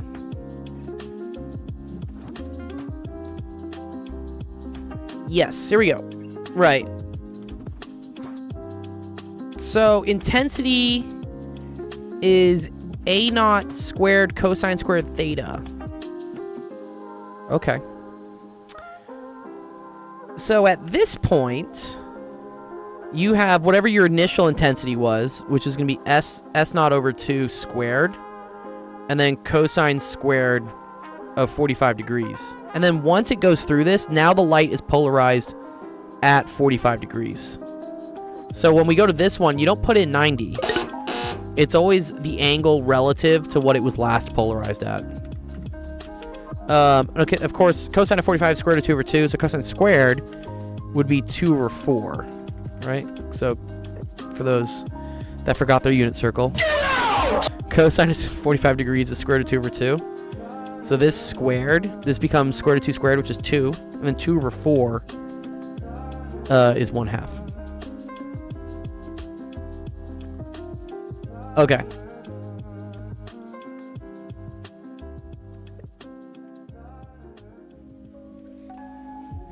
And then I'm guessing S naught is the amplitude of it.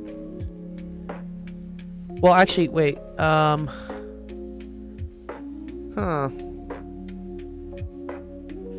Yeah. So A is amplitude, I is intensity. What is S naught, by the way? Sorry. Is that the intensity or the amplitude?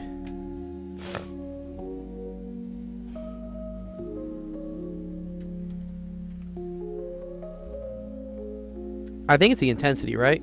Yeah, right. Yeah, not sure actually. Yeah. Let's S0 polarizer intensity. Let's just see. It probably comes up somewhere. Okay, here we go. The initial intensity is S0. Okay. Okay. So, okay, so actually we don't need the amplitude. This is actually the other part of Malice's law. Yeah, and this actually makes sense, right? Because intensity is proportional to amplitude squared. So this squared...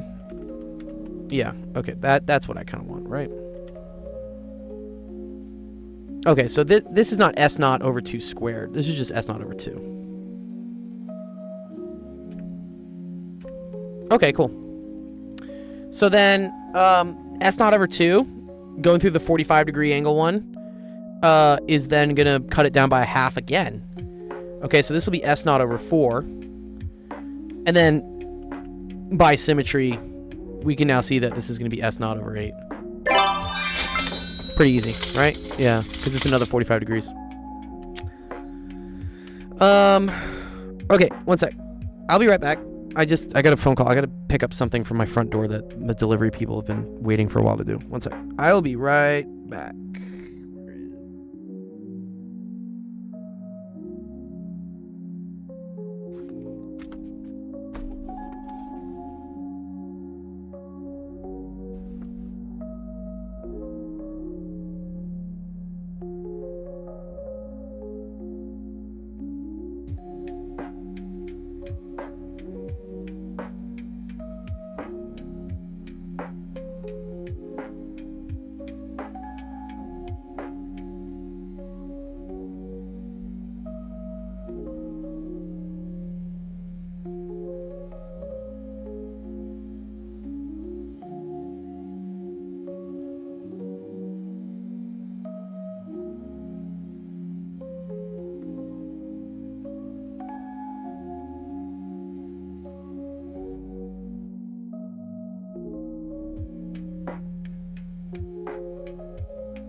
All right.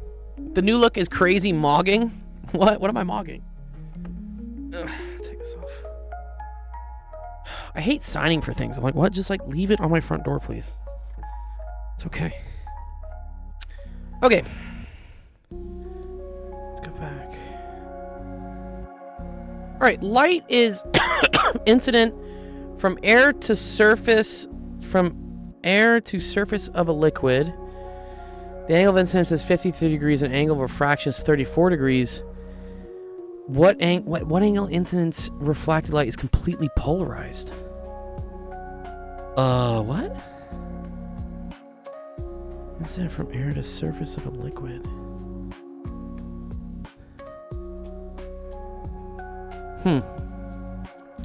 I don't actually think I know how to do this. Brewster angle? Is that where it comes from? What's the Brewster angle again? Uh-huh.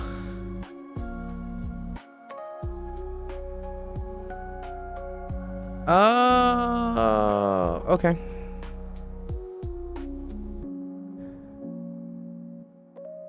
That's cool. I didn't know this. Brewster angle. Okay, unpolarized, partially polarized.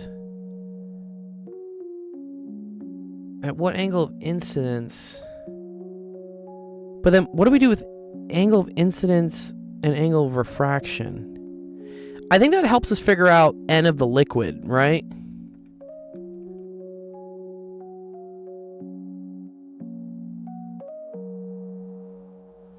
Here, and then this is the information. Right? Because we know what N of air is, but we don't know what N of the liquid is, right? So I think how I do this is I do Snell's law to figure out N of the liquid. Because, for instance, right, I know if this is incident and has 53 degrees. Yeah, exactly. So N of the air is equal to 1, or N hair, sorry. N of the air is equal to 1, and then we need N of the liquid. And yeah, index of the refraction angle here, right, we say is 34 degrees. So this tells me from N1 sine theta 1 is equal to N2 sine theta 2, that 1 times the sine of 53 degrees is equal to N. I don't know what this N is. Let's just call it N2. And I would say this is sine of 34 degrees. Okay. So, so N2 is just equal to sine of 53 degrees divided by the sine of 34 degrees. And then we're told that the Brewster angle, which is the angle of incidence where you get 100% linearly polarized light, that's the tangent of theta b is equal to N2. So N2 in this case is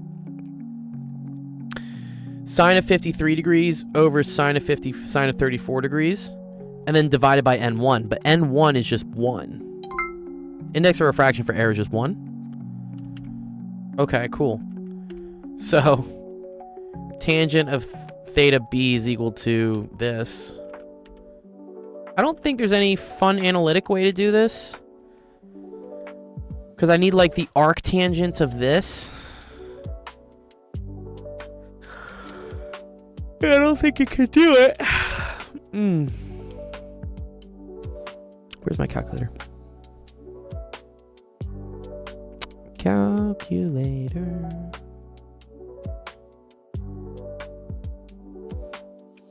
I'm sure there are formulas that math nerds came up. Yeah, something for like sine A minus sine of A over sine of B is equal to something. Right. You probably could, yeah. But not calculator. There we go. Alright, first let's make sure. Yep, degree mode, good. So we're going to do sine of 53 divided by the sine of 34. And then we're going to take the arctangent of that. And that's going to give me 55 degrees. Wow, on the money, actually. It's actually really... Wow, it's almost exact. That's actually really cool. So there you go. Theta B is equal to arctangent. Math nerds watching this. It's actually kind of cool. Yeah, right? How it came out to be basically... It's not exactly, though. Right? Do we think there's something here with how that works? It would be kind of cool. All right, nice, cool. Thank you, Dr. Gold's fanboy.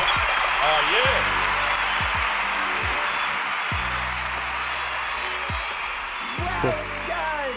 Well done!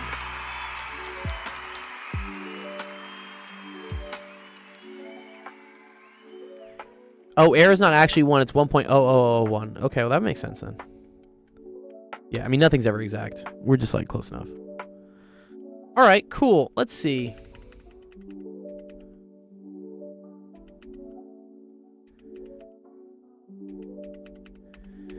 Next one was, okay, we did yours, hello. Or I got like close enough to it, so I'm gonna say that I did it.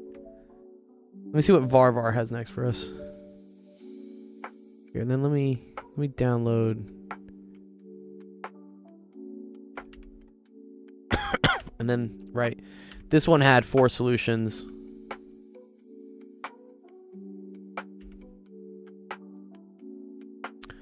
But only 2 are valid.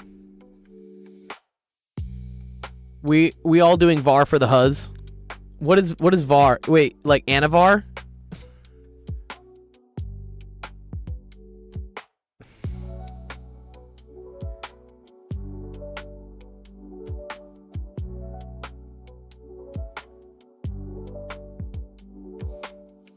Night, Psycode.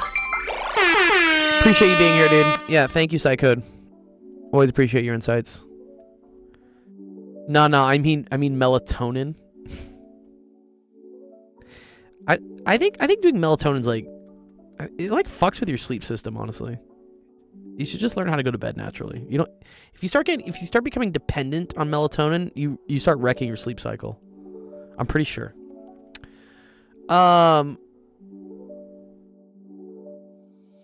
I was just giving the hint what I did. I assumed under root 5 minus x as a... Wait, what? As a what?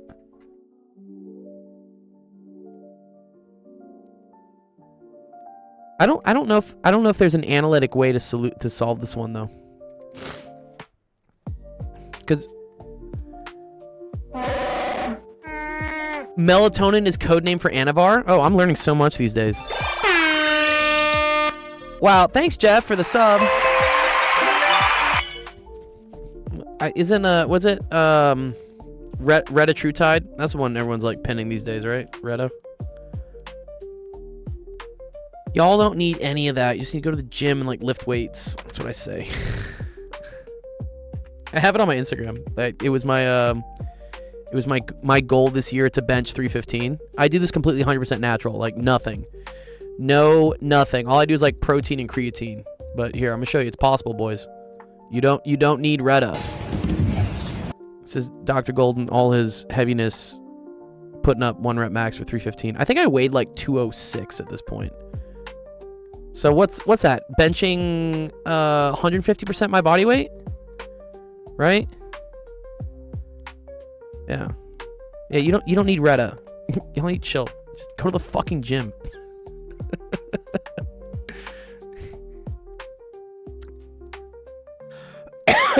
Yeah, I don't think you can solve this analytically. Disqualified. Take Retta to ascend. Also, I can't do needles. Like, ugh, I hate needles. You done messed up, Aaron! Yeah, I don't think this is solvable. You know, I will post it in my Discord though. Hello, and I will see if anyone else thinks this is solvable analytically.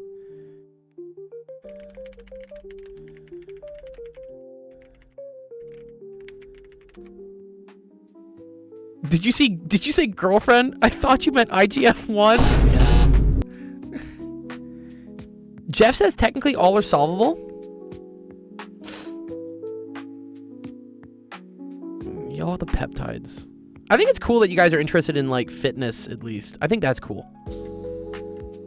I just think there are good ways to go about it, and then there are bad ways to go about it.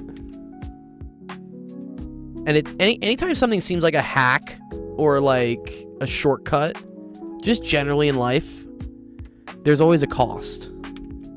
So you don't want to do it. You can't replace just like hard work at the end of the day.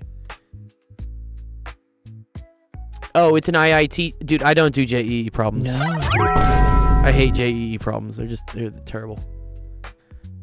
Yes, I know about JEE. It's where, what is it, 2 billion people try to escape poverty. So they make the exam like ridiculously difficult.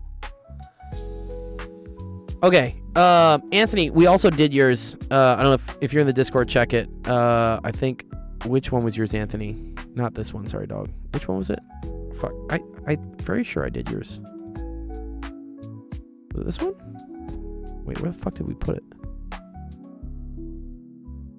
Oh, this one, Anthony. Yeah, we did this one. Just bone smash? Dude, that's the worst one. Just like hit yourself. Dude, what? You realize how dumb you look? You just hit yourself in the face to cause like temporary swelling to your jawbone. It's not permanent either. Okay, for the matrix below, compute RREF. Display each non-pivot column of A as a linear combination of the pivot columns of A. Display each row of A as a linear combination of the nonlinear rows of RREF. Oh, Jeff got it. What's up, Anuvin? My man. 1 plus or minus the square root of... Is that square root of pi over 2? Yeah, wait, what? How'd you do that? Oh, you cheated, Jeff. Bruh. Jeff, can't cheat. Okay, let's compute RREF for this. Okay, that's kind of fun. Bone smashing will always work.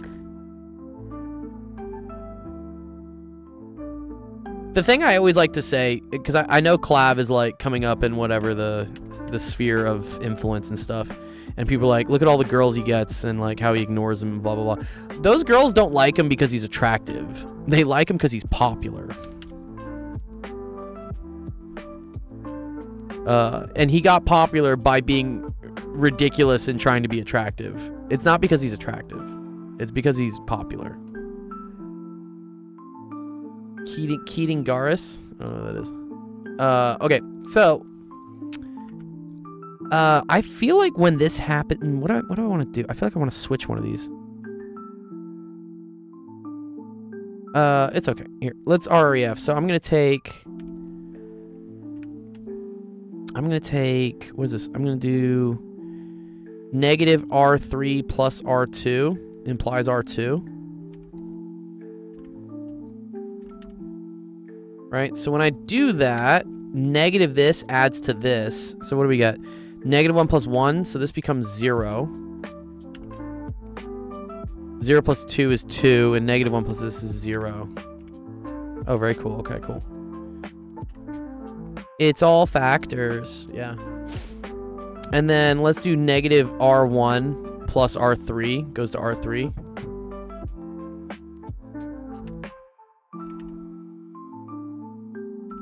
So what do we get there? So this plus this, so negative 1 plus 1, that's going to be equal to 0. Ooh, I don't like this though. No. Damn. Negative this plus this, that gets me negative 1. I was happy with this actually. Well, okay, whatever. And then this plus this gets me 0. Oh, this is a linear combination of this one, no?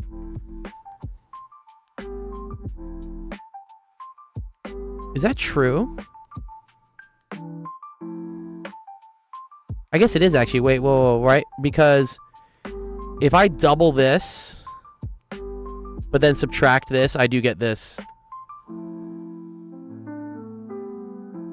Oh, that's what Galoy. This is actually cool. So, this is only going to have a rank of 2. Because now, watch what I can do here. So now I can do R3 plus R1 goes to R1.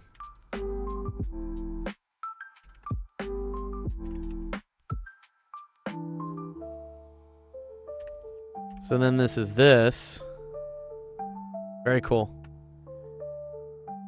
This is linear algebra. Yep, this is a matrix.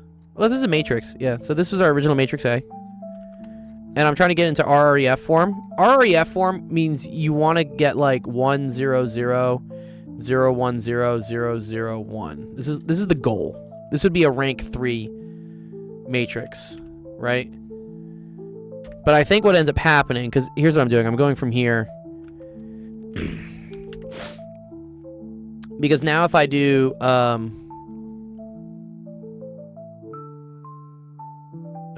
2R3 plus R2 goes to R2. Now this will just knock this out. Okay. So then this is your final matrix. Because then you can always just divide this by -1. It's not hard. It's just a bunch of like little math tricks. 0 1 0, and then this is 0 0 0. Okay, cool. So this is rank 2. Rank 2 because you have only 2 non-zero rows, right? This is a 0 row. So this is a rank 2 matrix. Right? Display each non-pivot column of A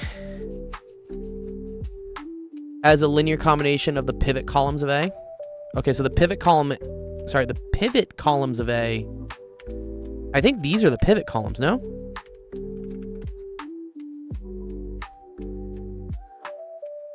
Right, aren't these both pivot columns? So every non-pivot, display each non-pivot as a pivot column. Well, cool. I mean, whatever. This one just equals this.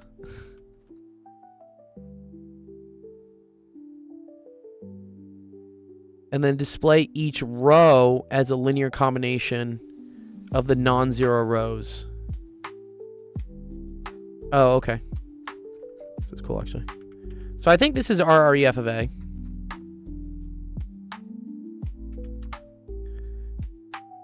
And actually, wait. Correct me if I'm wrong. Pivot columns, I think, are these, right? I don't know why my TikTok chat just spammed. Okay. Okay. Display each row. So it's like, okay, can I display this as a combination of these rows? And like, yeah, cool. So in this case, row 1 is equal to, let's say, like row 1 prime plus row 2 prime, where prime represents the RREF version. Let's call this like A prime. Right? So this plus this gets me this. Row 2 equals R1 prime.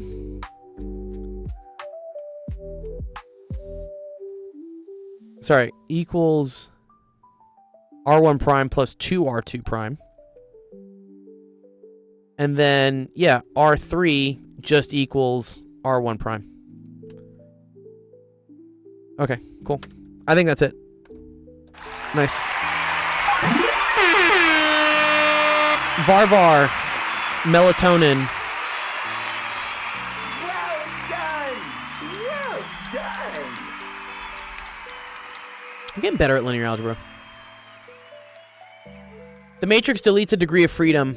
Yeah, I mean, if it's rank 2,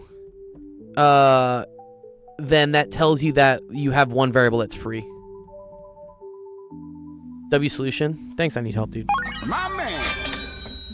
Yeah, I think so, Dreamadon, right? I feel like because the RREF is rank 2, that means that one of your variables, one of the degrees of freedom is just free. What? Right? I still remember linear algebra.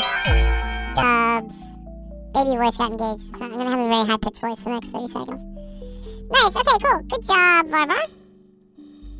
Let's post your solution into our Discord. And they're all gonna be there. fairly sure zero row or column in degrees. Yeah, I think so as well. I know from our REF it does for sure. Ooh. Yo, what is this? The Coriolis force? What's going on here? This is some scary physics.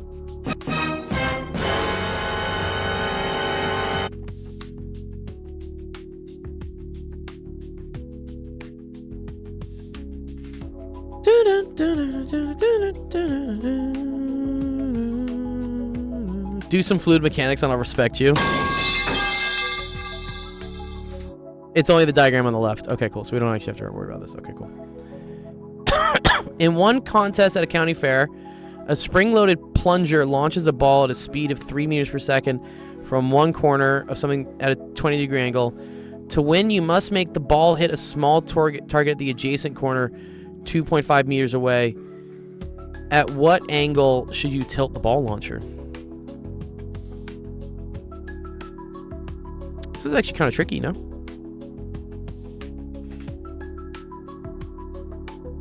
And they say this is 2.5.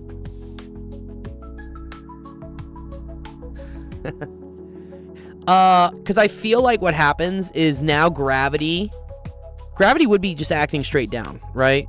You have to do like a change of coordinates here. Gravity for the kinemax equations, right, is this way. Yeah, you tried using g sine theta. Yes, it's parabolic motion with reduced gravity, but also gravity now affects the new coordinate plane, right? So let's call this, for instance, like this is y prime, right? And this is x prime. Oh, actually, so gravity only points straight down, right? So gravity does not affect the x direction. Yeah. So there's a lower effective gravity in the y direction. Yeah, it doesn't affect x, right? Yeah. Okay. So I think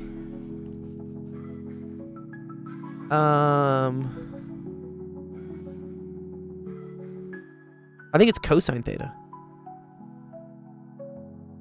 Yeah, I think g prime is equal to g cosine theta. And the way to think about this is that if the angle was 0, right, cosine of 0 is just 1.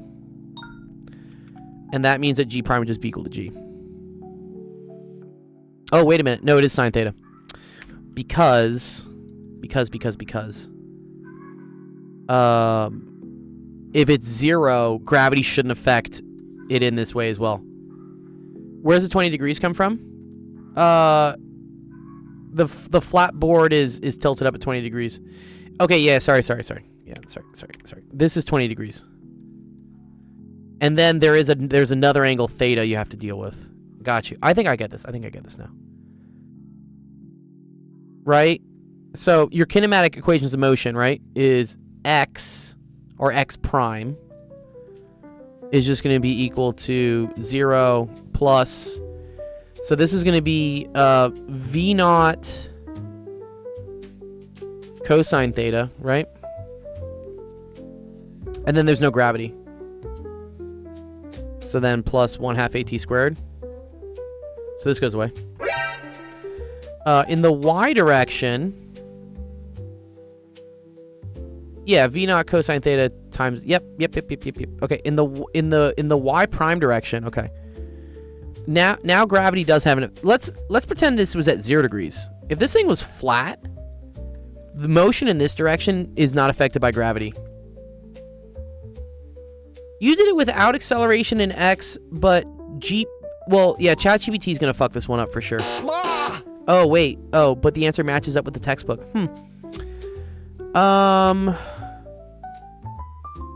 G cosine theta.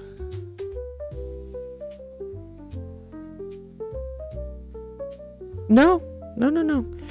So gravity points straight down, right? Which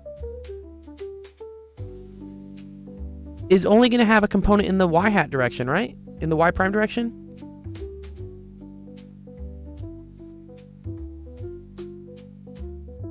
Is the lower left on the ground?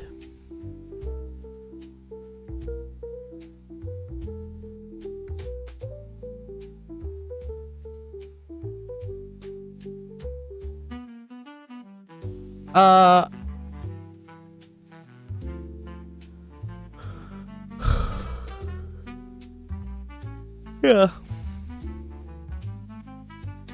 Think about it. If you were to place a ball, right? Let's place a ball on here, right? Gravity is going to make it only move in the y prime direction. How am I with quantum mechanics? I don't like quantum. I can try. I have other friends that really like quantum though. Maybe that's the only bar? Wait, what? You're assuming another bar on the top left? What do you mean by bar? Sorry. You mean a ball? What are you talking about? Bars. Sorry, let me look at...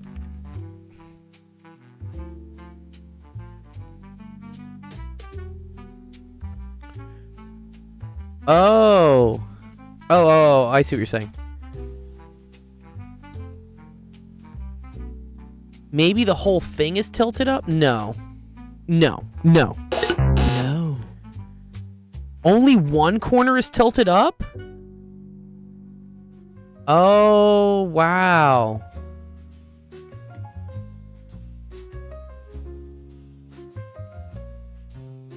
Oh, that's whack. Wait, so these are not both on the ground then? Shouldn't this be up in the air a little bit then? Right?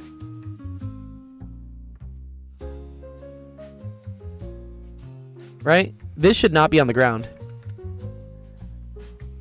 I assume they're both on the ground as well.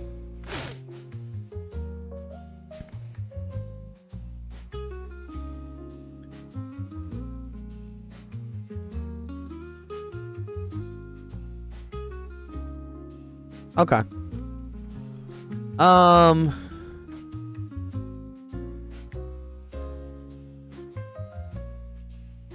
Oh, I see. This is on the ground, but this is not. No. I think I see what's happening.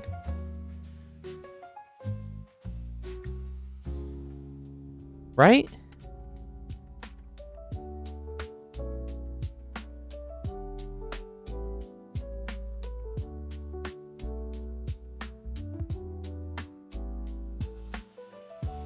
Well, it actually doesn't say. Because sorry, it says that it's launched from one corner.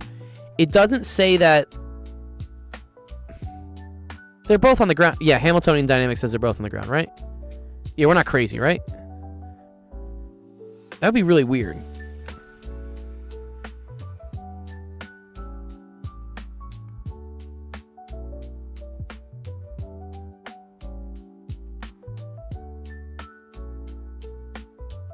Like, is this like somehow like what's happening? I think they're both on the ground. Okay, so if they're both on the ground, gravity should not affect in this direction, right? Ooh, Lily says, why not use the vector equations of kinematics? I was just going to break into 2 dimensions. I don't know what the vector form of them are.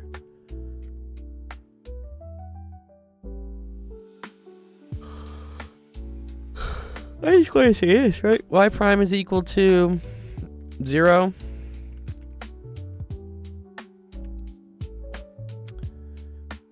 Plus V naught sine theta t. And then this would be minus 1/2 G sine of 20 degrees. And then t squared?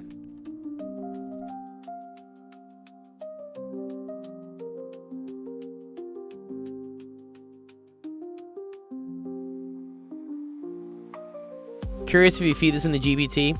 Yeah, so Gladiator was saying when they fed this in the GBT that GPT did assume that there was some acceleration in the x direction.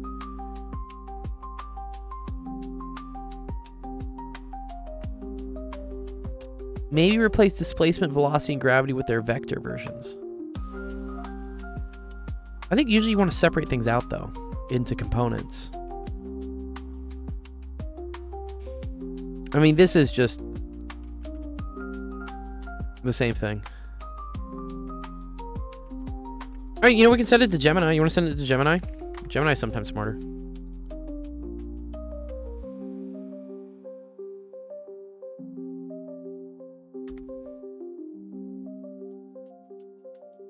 I'm just curious.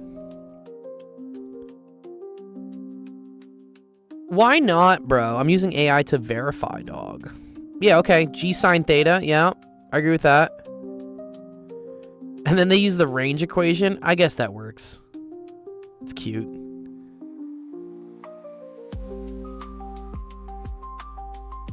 So I'm curious, Gladiator, what's the correct answer?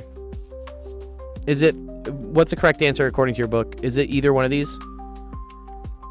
34.3 degrees or 55.7 degrees? 34.3? Okay. Well then, yeah, okay. Well, ChatGPT didn't, or Gemini, sorry, did not assume that it was cosine theta for the gravity. You do need cosine theta for the initial velocity. This is true, right? They are doing the range equation, which is a cute thing you should like kind of have memorized. You could also calculate it this way, right? Because x prime is just gonna be like 2.5 is equal to v naught cosine theta t, right? And then from this, right, you have 0 is equal to v naught sine theta t minus 1/2 g sine 20 degrees t squared.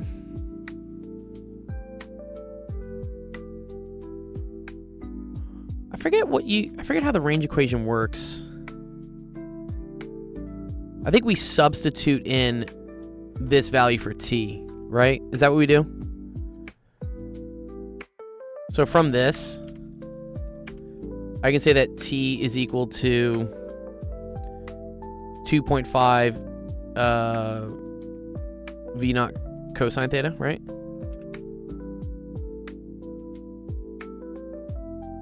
Or 2.5 divided by, sorry, v naught cosine theta, right? And then you can substitute into here, right?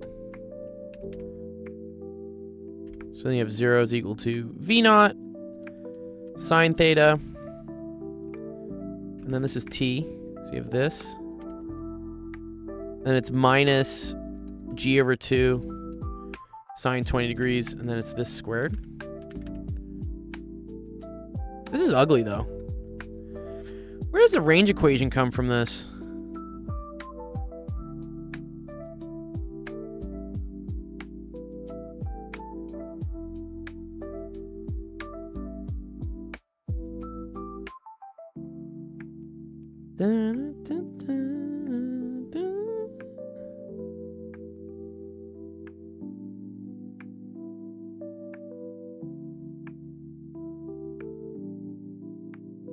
It's easier to solve for t. Oh, from here. Oh, yeah. See, that's what I thought. I was like, wait, I feel like this is the wrong way to do it. Oh shit, not good. Yeah, I know what you're saying. Okay. Yeah, I was trying to remember. I'm like, wait a minute. I remember there was something nice with it. Yeah. It's from this. Yeah. Okay. Divide by t. Divide by t. Divide by t. And then move over, right? So then you have 1/2 g sine 20 degrees t is equal to v naught sine theta. I remember how this works now. Okay. And then you plug it into this one for t, right? All right, so t is equal to v naught sine theta, and then sorry, there's gonna be a 2 here from this coming underneath, and then you have g sine 20 degrees,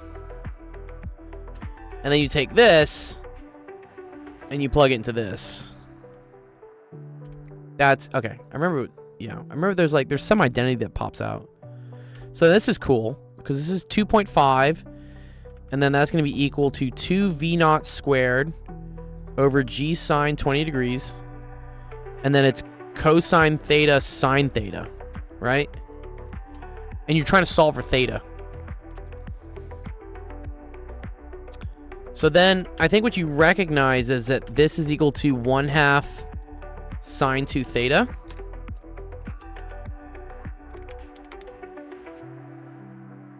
Yeah, because yeah, this is the identity. And we had this one earlier. I remember where this comes from. Yeah. Right. Okay, cool. So yeah, from this, you get this. Okay, let's make it different colors. Yeah, this is the same thing as this. This nonsense that's happening. Okay. So then, moving everything over. Wait, and sorry, what are we solving for again? Oh, we have V naught. V naught's 3. Okay. Cool. Okay, so you get 2.5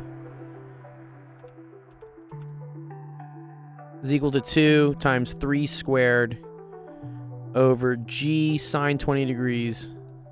And then this is times 1/2 sine of 2 theta. So now all of this just algebra it out, right? So sine of 2 theta is equal to, what's that going to be?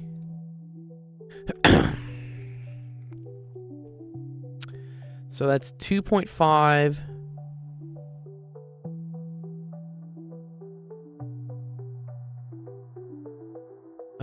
divided by 9, right?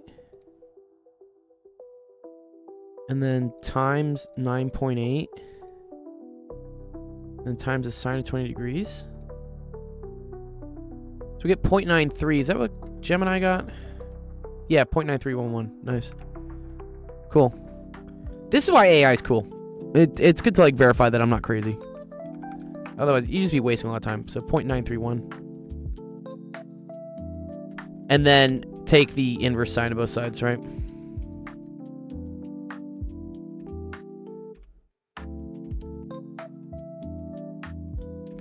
And that gets you that 2 theta is equal to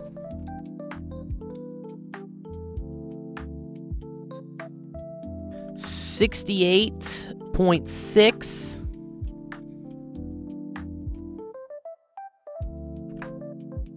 Oh, and technically, ooh, this is interesting. You have to account for, there are 2 solutions here, right? Doesn't the other one work as well? Just because of how arcsine works? Right? So you can have 68.6 here, but you could also have the one over here. Because arcsine is defined in only quadrants 1 and 4. But technically, this one could happen as well. Yeah, so there actually is another one here. So this is or, and then this is 180 minus 68.6. This is like the ambiguous case you got to be careful about. And this is 111.4.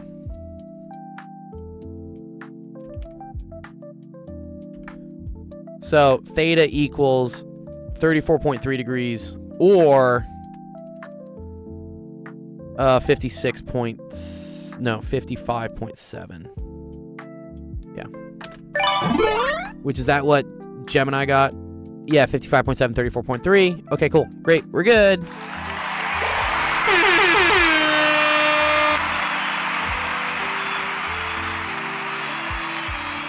And those 2 solutions add up to 90 degrees. Yep. Because the 2 theta solutions should add up to 180. Very cool. Yeah, and the range equation, right? Yeah, there's 2 angles, right? Yeah, like 25 and 75 both give you the same range. Nice. Good question, Gladiator.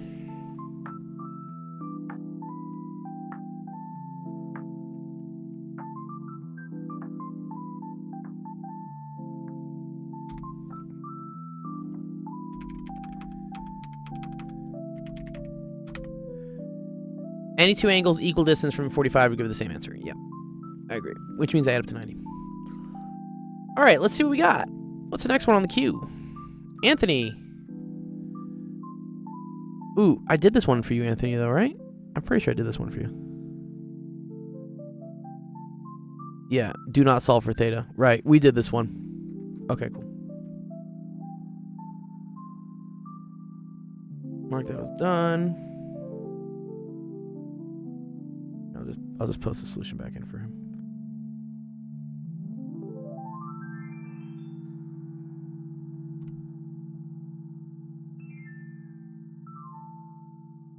All right, there you go. All right, 2 ones left. Let's see, Jacob. What did Jacob give us? Jacob might have given us something hard.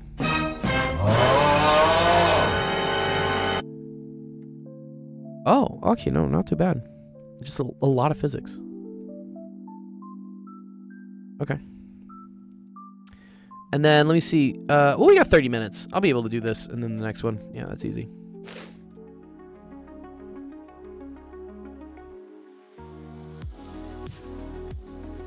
Geo, you think if you took an AP Physics exam right now, you would score a 5?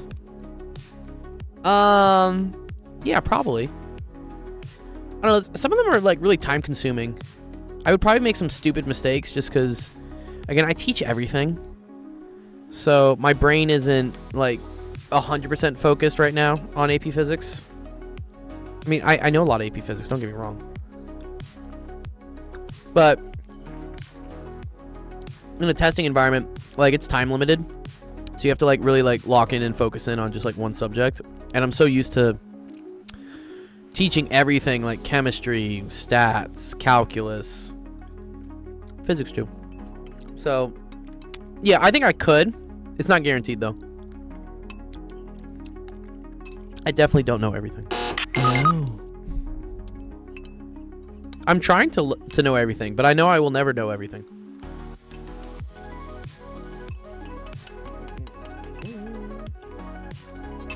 Okay. Let's see what we got. Lies, he says.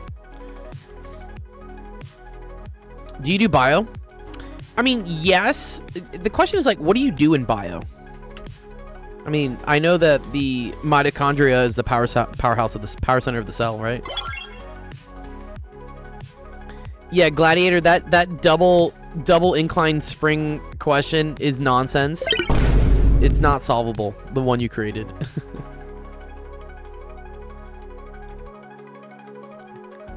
If you want something that's like kind of tricky with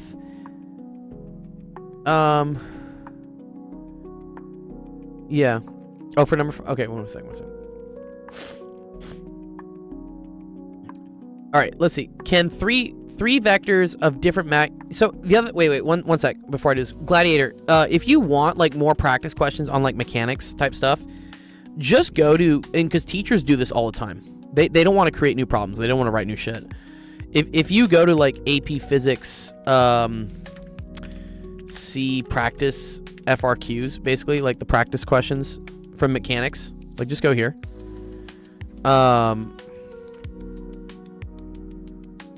You can look at the previous years. Here we go. Wait, did they only show, really, what? Only the last 3 years? Dude, this is wrong. Sorry, what?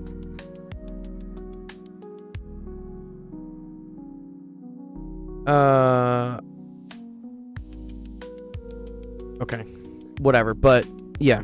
So if you go here, could just go check out the other questions that they ask. They probably have one, like here's a good one with like a spring. That's kind of cool. But you want like an inclined plane in a spring? I know like I ask it, like the double inclined plane shows up a lot.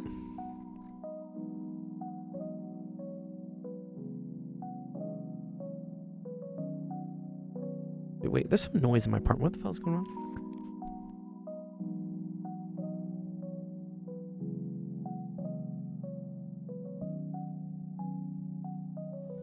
Oh, someone like drilling something. I'm trying to see if they have one, which is like kind of an inclined plane question. Oh, here you go. Yeah, this is a good one, right? These are good questions. Inclined planes with springs and friction. These are types of questions you can maybe ask. Money, please. Please send $10 shipping and handling. Okay, here. Let's just do this real quick. Okay, can 3 vectors of different magnitudes and directions add to 0? Sure. Yeah, check those out. Yeah. So for instance, if this was like, yeah, I don't know.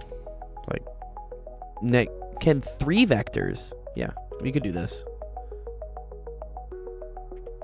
I'm going to show with a diagram. I don't actually like want to do it.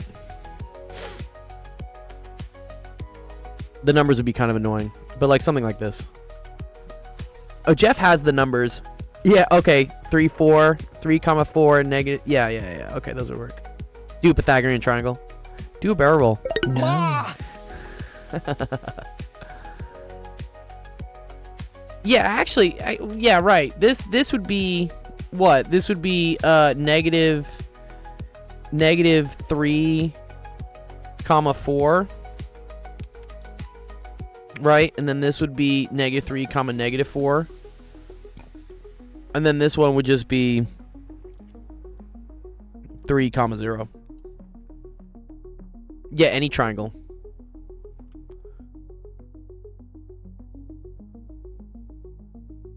Oh, okay. Wait. Sorry, the vectors have to be different magnitudes and directions. Oh, that's annoying. No. Wait, these don't add to 0? Why do these? Oh, they don't add to 0. You're right. Right. Yeah. Sorry, because negative 3. Sorry, this would have to be 6. Sorry, my bad. Yeah, interesting that they, because technically this has the same magnitude as this one, right?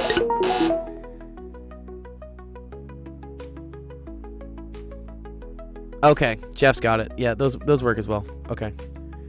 3, 0, 0, 4. Yes. Okay, cool. All right, yeah. That works as well. Sure, we can do that as well. So yeah, if this 3, 0, and then this is 0, 4. So adding these two together, right, would create this vector. So then you need the opposite to that vector to get to 0. Yes, Jeff's correct. You could do this. And then this would be negative 3, negative 4. Yeah. Great. Cool. That would work. That's fun. Okay. The delta symbol is used in math and science to indicate what? I don't know, like supremacy, dominance? Dominance? It equals change.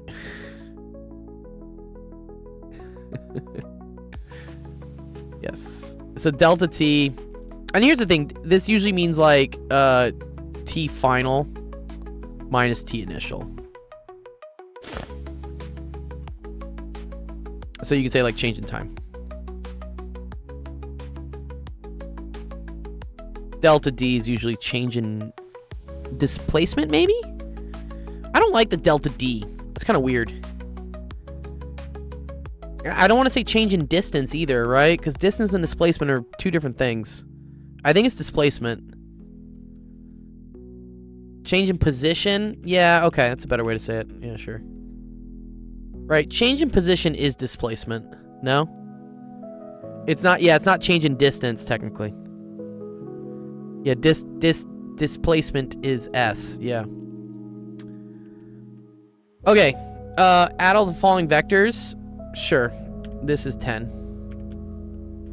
This would be 0. Right? Because they cancel each other out. No. Messi or Ronaldo? Messi, dude, he's a goat. My man. This would be 15. This would be negative 5. This would be negative 10. And then this, I don't know. This would be 5. Because 10 up and 5 down is 5 up. Rare L. Huh? I think Messi's the GOAT. Is Messi not considered the GOAT in footy? Whatever you guys call it. Soccer? He's like the Tom Brady of like quarterbacks, right? I mean, you can like hate him, but he's still the GOAT. Why do you think Ronaldo is better than Messi? You have to give me a reason. Does he have more World Cups? Does he have more What are they called? Baldy ores? Golden balls?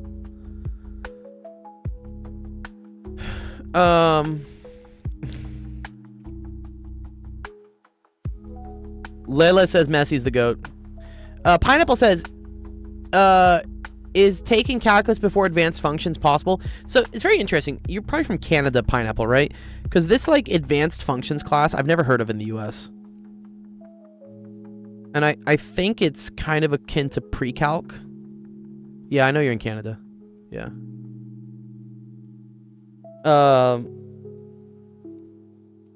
I think anybody can take calculus. I think calculus is a great class and everyone should take it. I think it helps to know a little bit of trig before you take calculus, because a lot of the trig substitution stuff would make more sense if you understood trig.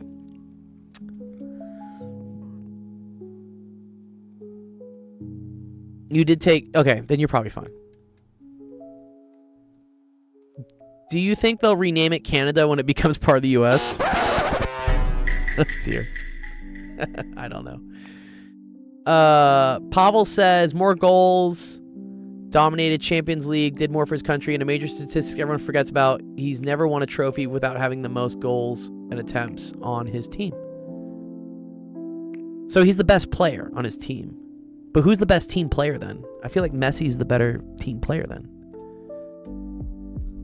I'm not super invested in footy these days. Okay. For north, so you can always like describe things in terms of vectors. So this would be like 0, 4. 2 west would be like -2, 0. 3 south is 0, -3. And then 2 east is 2, 0. So when you add those all up, this becomes -2 + 2, 4 - 3, and that's equal to 0, 1. We are, of course, yes. I don't want to sketch and solve it. But the total distance traveled. Okay, this is actually cool. So the total distance, this ends up being 4 + 2 + 3 + 2. So that's because it's the absolute value of like your displacement. So 6, 9, 11. The car is on the pole. You're not that guy, pal. Trust me. You're not that guy. Okay. And then displacement is 1.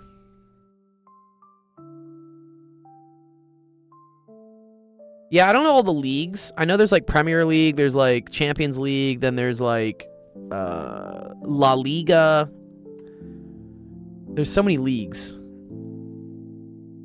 I want to say I think UK soccer has like the strongest like league, right? Because everyone wants to play for like Premier or Champions or whatever. He's from Man U, right? Okay. And then this one would be 0, 4, 0, -7. Ooh. 0, -2.5. -2.5. And then 0, 5. Interesting. So 9 - 9.5. Yeah, you guys are right. I think it's -0.5. Yeah.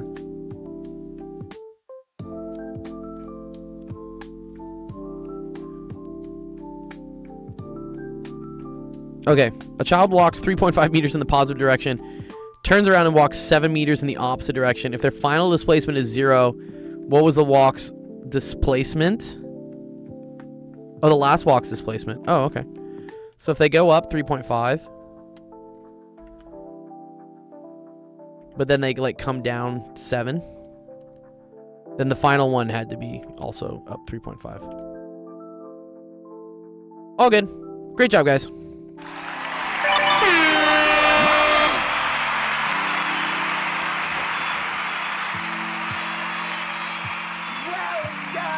That was Jacob. Good question, Jacob.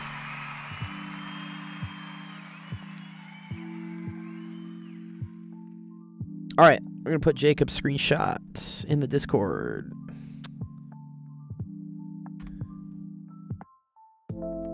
See what we got next on the list. Last one. SB1214. Oh dear, SB. What is this engineering stuff? Oh, Christ.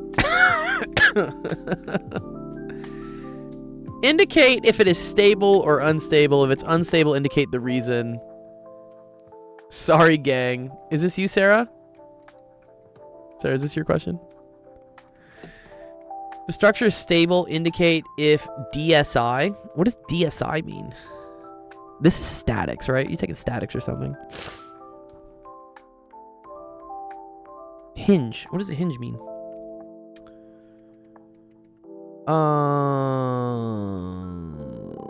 Okay. Well, I guess, okay, these can like, kind of like bend from each other.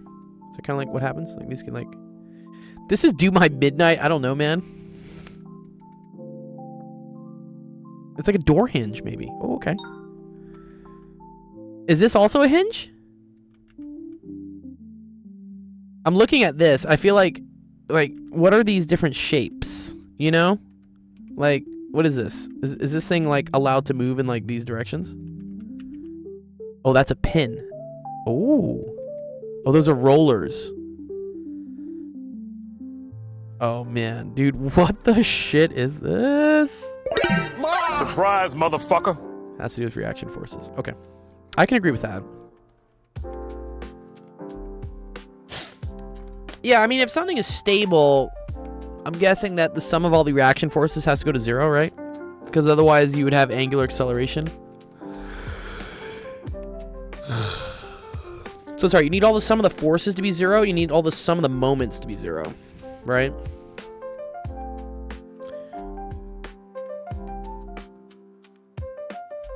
Do you have an engineering degree? I don't. This is actually probably one of these questions I can't do. I will attempt to use my PhD in physics knowledge to try to solve this, though. There's an equation for DSI. Ooh, what the fuck is DSI? Okay.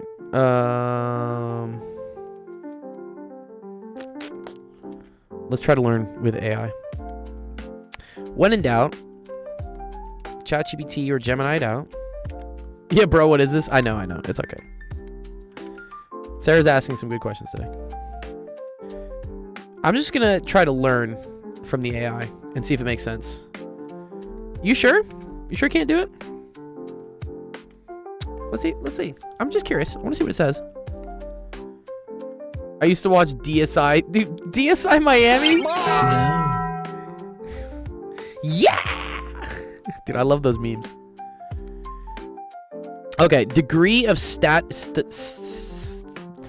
what? Oh no. Degree of statical indeterminacy. Which is better, Gemini or GPT? I'm a long-time GPT user, but I think Gemini's been doing better recently, at least with math stuff.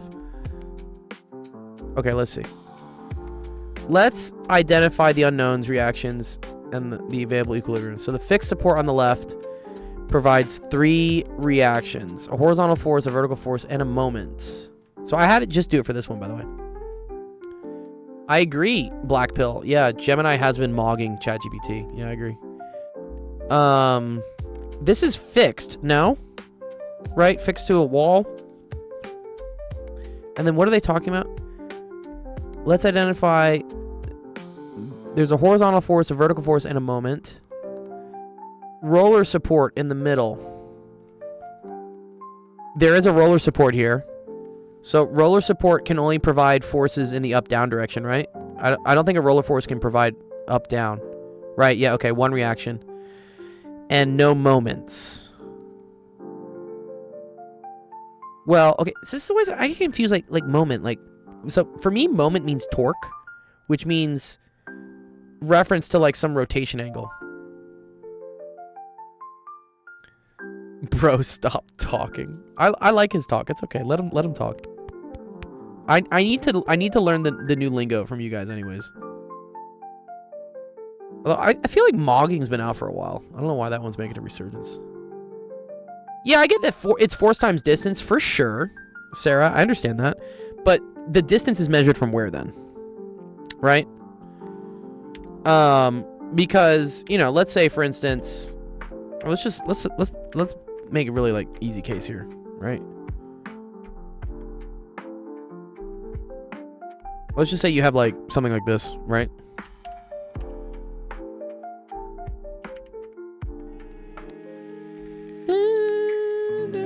Then you have a couple forces, right? So here you would have definitely like an upwards force, right? And then like a rightwards force. Let's say this is like a pin, like this is connected, right? And then you definitely have like a force of gravity from the weight of the thing, right? So when I think about moments, right? If I consider, and then, okay, if this thing were to be static, I guess you would need another force somewhere, right? So let's say you had, like, for instance, a wall here, and then you had, I don't know, yeah, like a piece of, well, I should make this different color. Yeah. Let's say you had, like, a rope. Oh.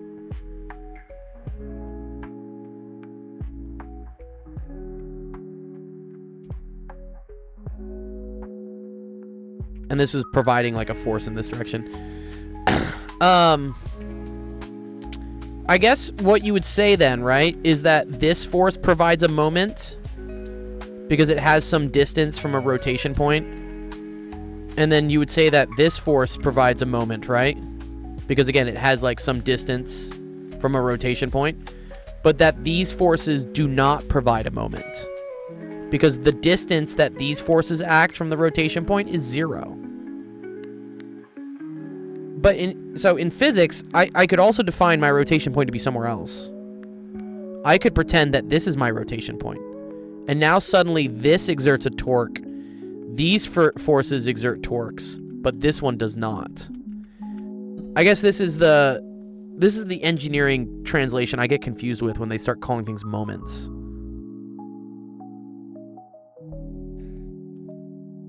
Because I agree that like torque is equal to R cross F, which is basically the same thing as like R perp times F or R times F perp. But then this R is always subjective to like where you're measuring torque from. So if you're measuring it from here versus measuring it from here, those get you two different values of torque. Yeah, but if you make a cut, you get a shear and moments. That's what I think it means. Yeah, and this is the engineering part I start getting confused. Yes, because you guys start talking about torsion. Yes. And like, okay. There's an internal moment. Oh, man. One of these days, I'm just going to take statics. I'm just going to enroll at like a local community college and just fucking take statics. It's so, dude, again, I have a PhD in physics, like, but I still can't understand what moments are in engineering. It's because of the jargon. But okay, let's just see what chat was saying. So it said the fixed support on the left had 3 reactions. Said a horizontal force. Sorry, let me move this over. Horizontal force, right? So this had a horizontal force, a vertical force, and then it said it also had a moment. Okay, cool. And then this also has a moment. Maybe we'll do this. We'll call this like moment. Maybe is that cool? No, I'm getting, dude. If anything, Black Pill, dude, I'm getting mogged. I'm getting mogged by a 19-year-old engineering question. Yeah, I'm the one getting mogged. I'm not doing the mogging. Yeah. Okay, so the roller support here, I agree. Because it's not, like, connected to anything, it can't, I guess, really rotate it? Is that kind of what we think about there, Sarah? So, I agree that this has just an upwards force.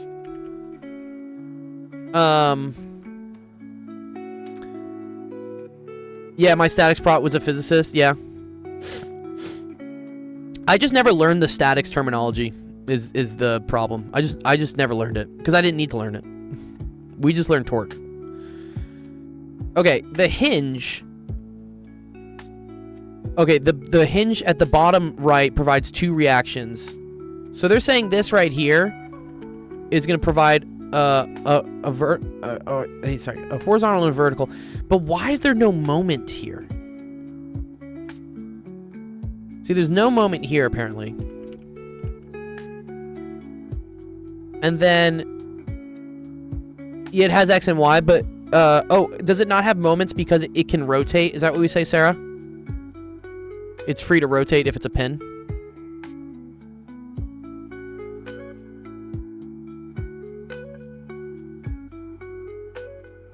Yeah, because it can rotate. Okay, no, you're good. See, I'm learning alongside you. Thank you. Good job. You're teaching me. Okay, and then the hinge, I guess, also rotates so it doesn't have a moment. So this has up and down forces. Okay.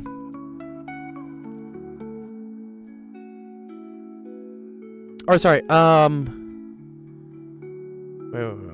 Wait. The internal hinge provides one additional equation of m equals 0. Oh, okay. Wait, no. Sorry.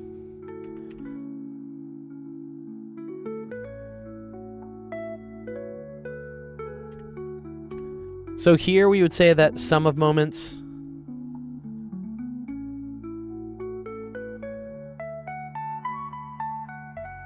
So I sorry, the internal hinge, sorry.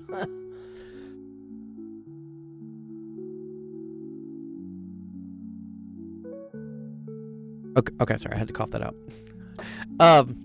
The internal hinge doesn't provide any forces, but the condition for this to be stable, I guess, for it to be static, is for it not to be bending. So the sum of the moments there have to be 0 at the hinge, right? So basically, like, this and this can't, like, rotate with each other. Okay. Okay, so total reactions is 3 plus 1 plus 2 equals 6.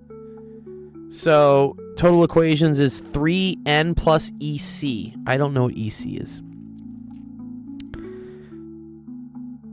I don't know where this comes from. For a single structure, we will use 3 equilibrium conditions. The internal hinge adds 1 condition equation. So the total equations are 4. Oh, okay, wait. Sorry. Can you tell me about enzymes? Enzymes lower the activation energies of things. And that's why they make things react faster. It's like pouring gasoline on a fire. That's enzymes. Okay. In order to be stable, a structure must meet 2 criteria. R, which is the number of reactions. Which, okay, we found here, right? Yeah. 1, 2, 3, 4. Wait, I got 5. Where do we get 3 plus 1 plus 2? Oh, yeah. Wait. Okay. Moments count as reactions, Sarah. So this is 3 plus 1 plus 2. That's 6.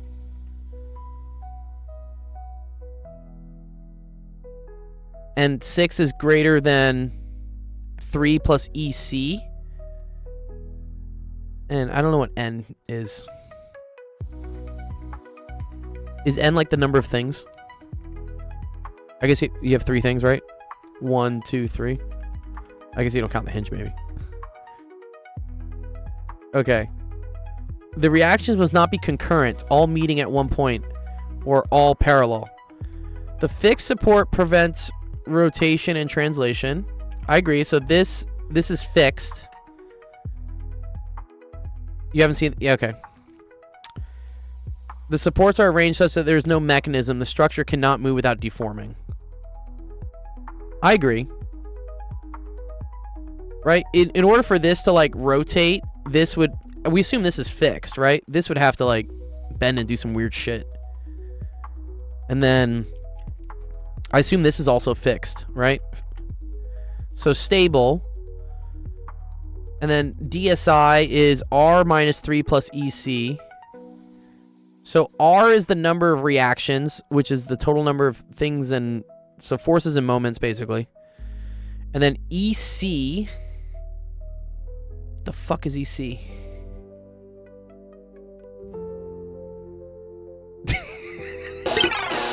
God damn it, Black Pill, dude. given that Sarah's professor is a physics person and me as a physics person, I don't know many physics people that are Chads, so I don't think it would have helped. Black pill. I don't think it would have. Okay. So this is DSI is equal to 2.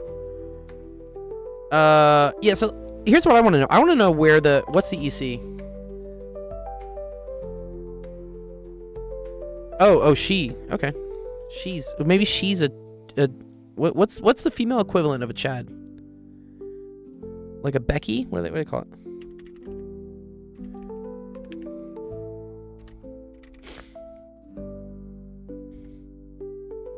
Okay. EC stands for equations of conditions, which are constraints.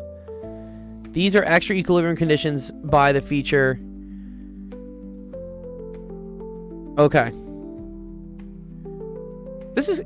I do think Gemini is better than ChatGPT. This is cool. I'm learning about this. The hinge connecting two members provides n-1 equations of motion, where n is the number of members meeting at that hinge. Okay. So because this hinge has two things meeting at it, it provides one extra condition. And since the hinge connects two members, good, okay. Because a hinge cannot resist rotation, it breaks the continuity of the bending moment. This gives you one specific math guarantee. The sum of the moments at the exact point must be 0. Right. Right, because the hinge is free to rotate. Okay, cool. Here we go. Internal roller link, a slider. Oh, that's cool with shear force. I think I'm learning a lot here, Sarah. Okay. Do you feel like this would have helped you, Sarah? I feel like I understand this. Does this help you though? Like, does this answer seems pretty reasonable, no? And this is like the free version of Gemini. I think try.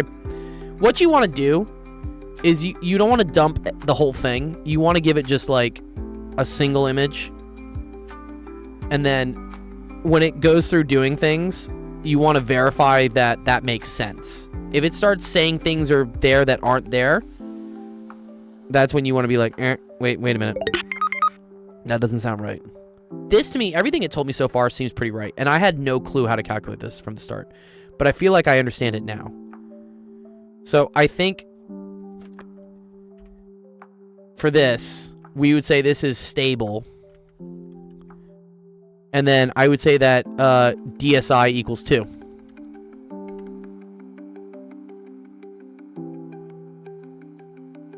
Highest tier is True Adam, True Eve, followed by...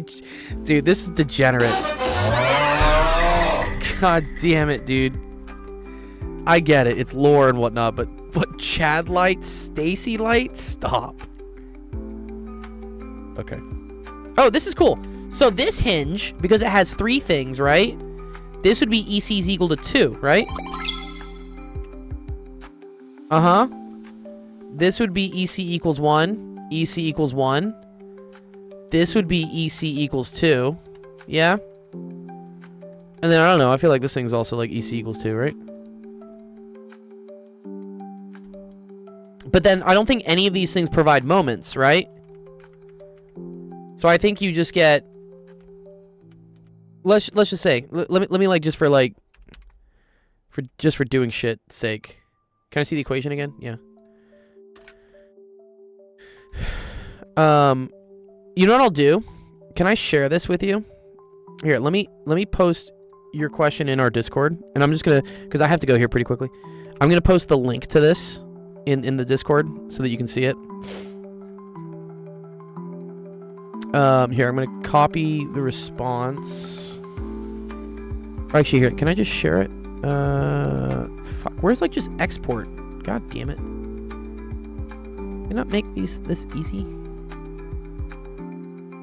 Share a conversation. There we go. Okay, cool. Here, I'm gonna create a link for it. So inside in our Discord here. No, not that guy. So the same website you went to go like submit things. I forget if you're in our Discord or not. But if you're just watching, anyone else you want to join. So in here, I'll post the link to what the Gemini conversation was. And then also, I'm going to post what I think the ECs are for this.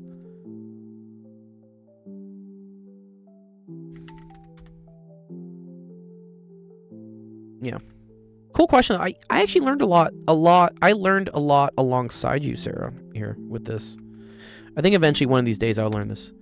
But to me, yeah, it's interesting. All engineering seems to be is memorizing, like wacky equations. Like I have no fucking clue where this comes from. Like I don't know that the static criterion is R is greater than or equal to 3 plus EC. Like where'd that come from?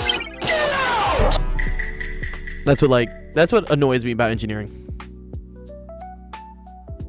Anyways, okay, I gotta go. So let's close out the stream. All right, thank you everyone for coming to Actual Education Office Hours. Appreciate everyone. Appreciate all the feedback, all the comments, chat. Y'all been great. Sarah, you've been great teaching me engineering. This is gonna be you in engineering next year. Yeah, it might be. So yeah, listen up, learn alongside us, so you don't get burned later. If you just found us today from any of the whatever websites, TikTok, YouTube, please go to the website actualofficehours.com. That's where people are submitting their questions. Join our Discord. That's the best way to stay up to date with all the fun stuff we do. We give out prizes. We play video games. We're a really fun nonprofit. Y'all should come check us out. And also watch us live on Twitch, because Twitch is the best platform. It's horizontal. Things look really nice. And then also check out our streaming schedule, because I'm not the only person that does this. And there are a lot of other really awesome people that are streaming math and science stuff. For instance, yeah, MathPon's going to be doing probability tomorrow, 1 to 2 o'clock. Zach's going to be doing some cool math through task stuff. We will be back streaming at 6 o'clock Pacific, 7 p.m. Mountain, 8 p.m. Central, 9 p.m. Eastern. So come on by. Check out all the fun stuff. Yeah. All right. We're going to go raid somebody on Twitch. So this is what we do to, like, say hello to somebody and support other streamers that do similar stuff. Let's see. Who's online right now? Curly's playing video games. Moo Hoodles. Artemis 2 recap. I haven't seen Moo in a second. Let's go say hi to Moo. I like Moo. She's great. She's an astronomy space physics scientist person, and she's dope. Cool. All right. Enjoy the start of the week. Hope you guys have an awesome Monday. We will see you tomorrow. Peace. It was the same bus that they use, I think, to go to the Saturn V, like a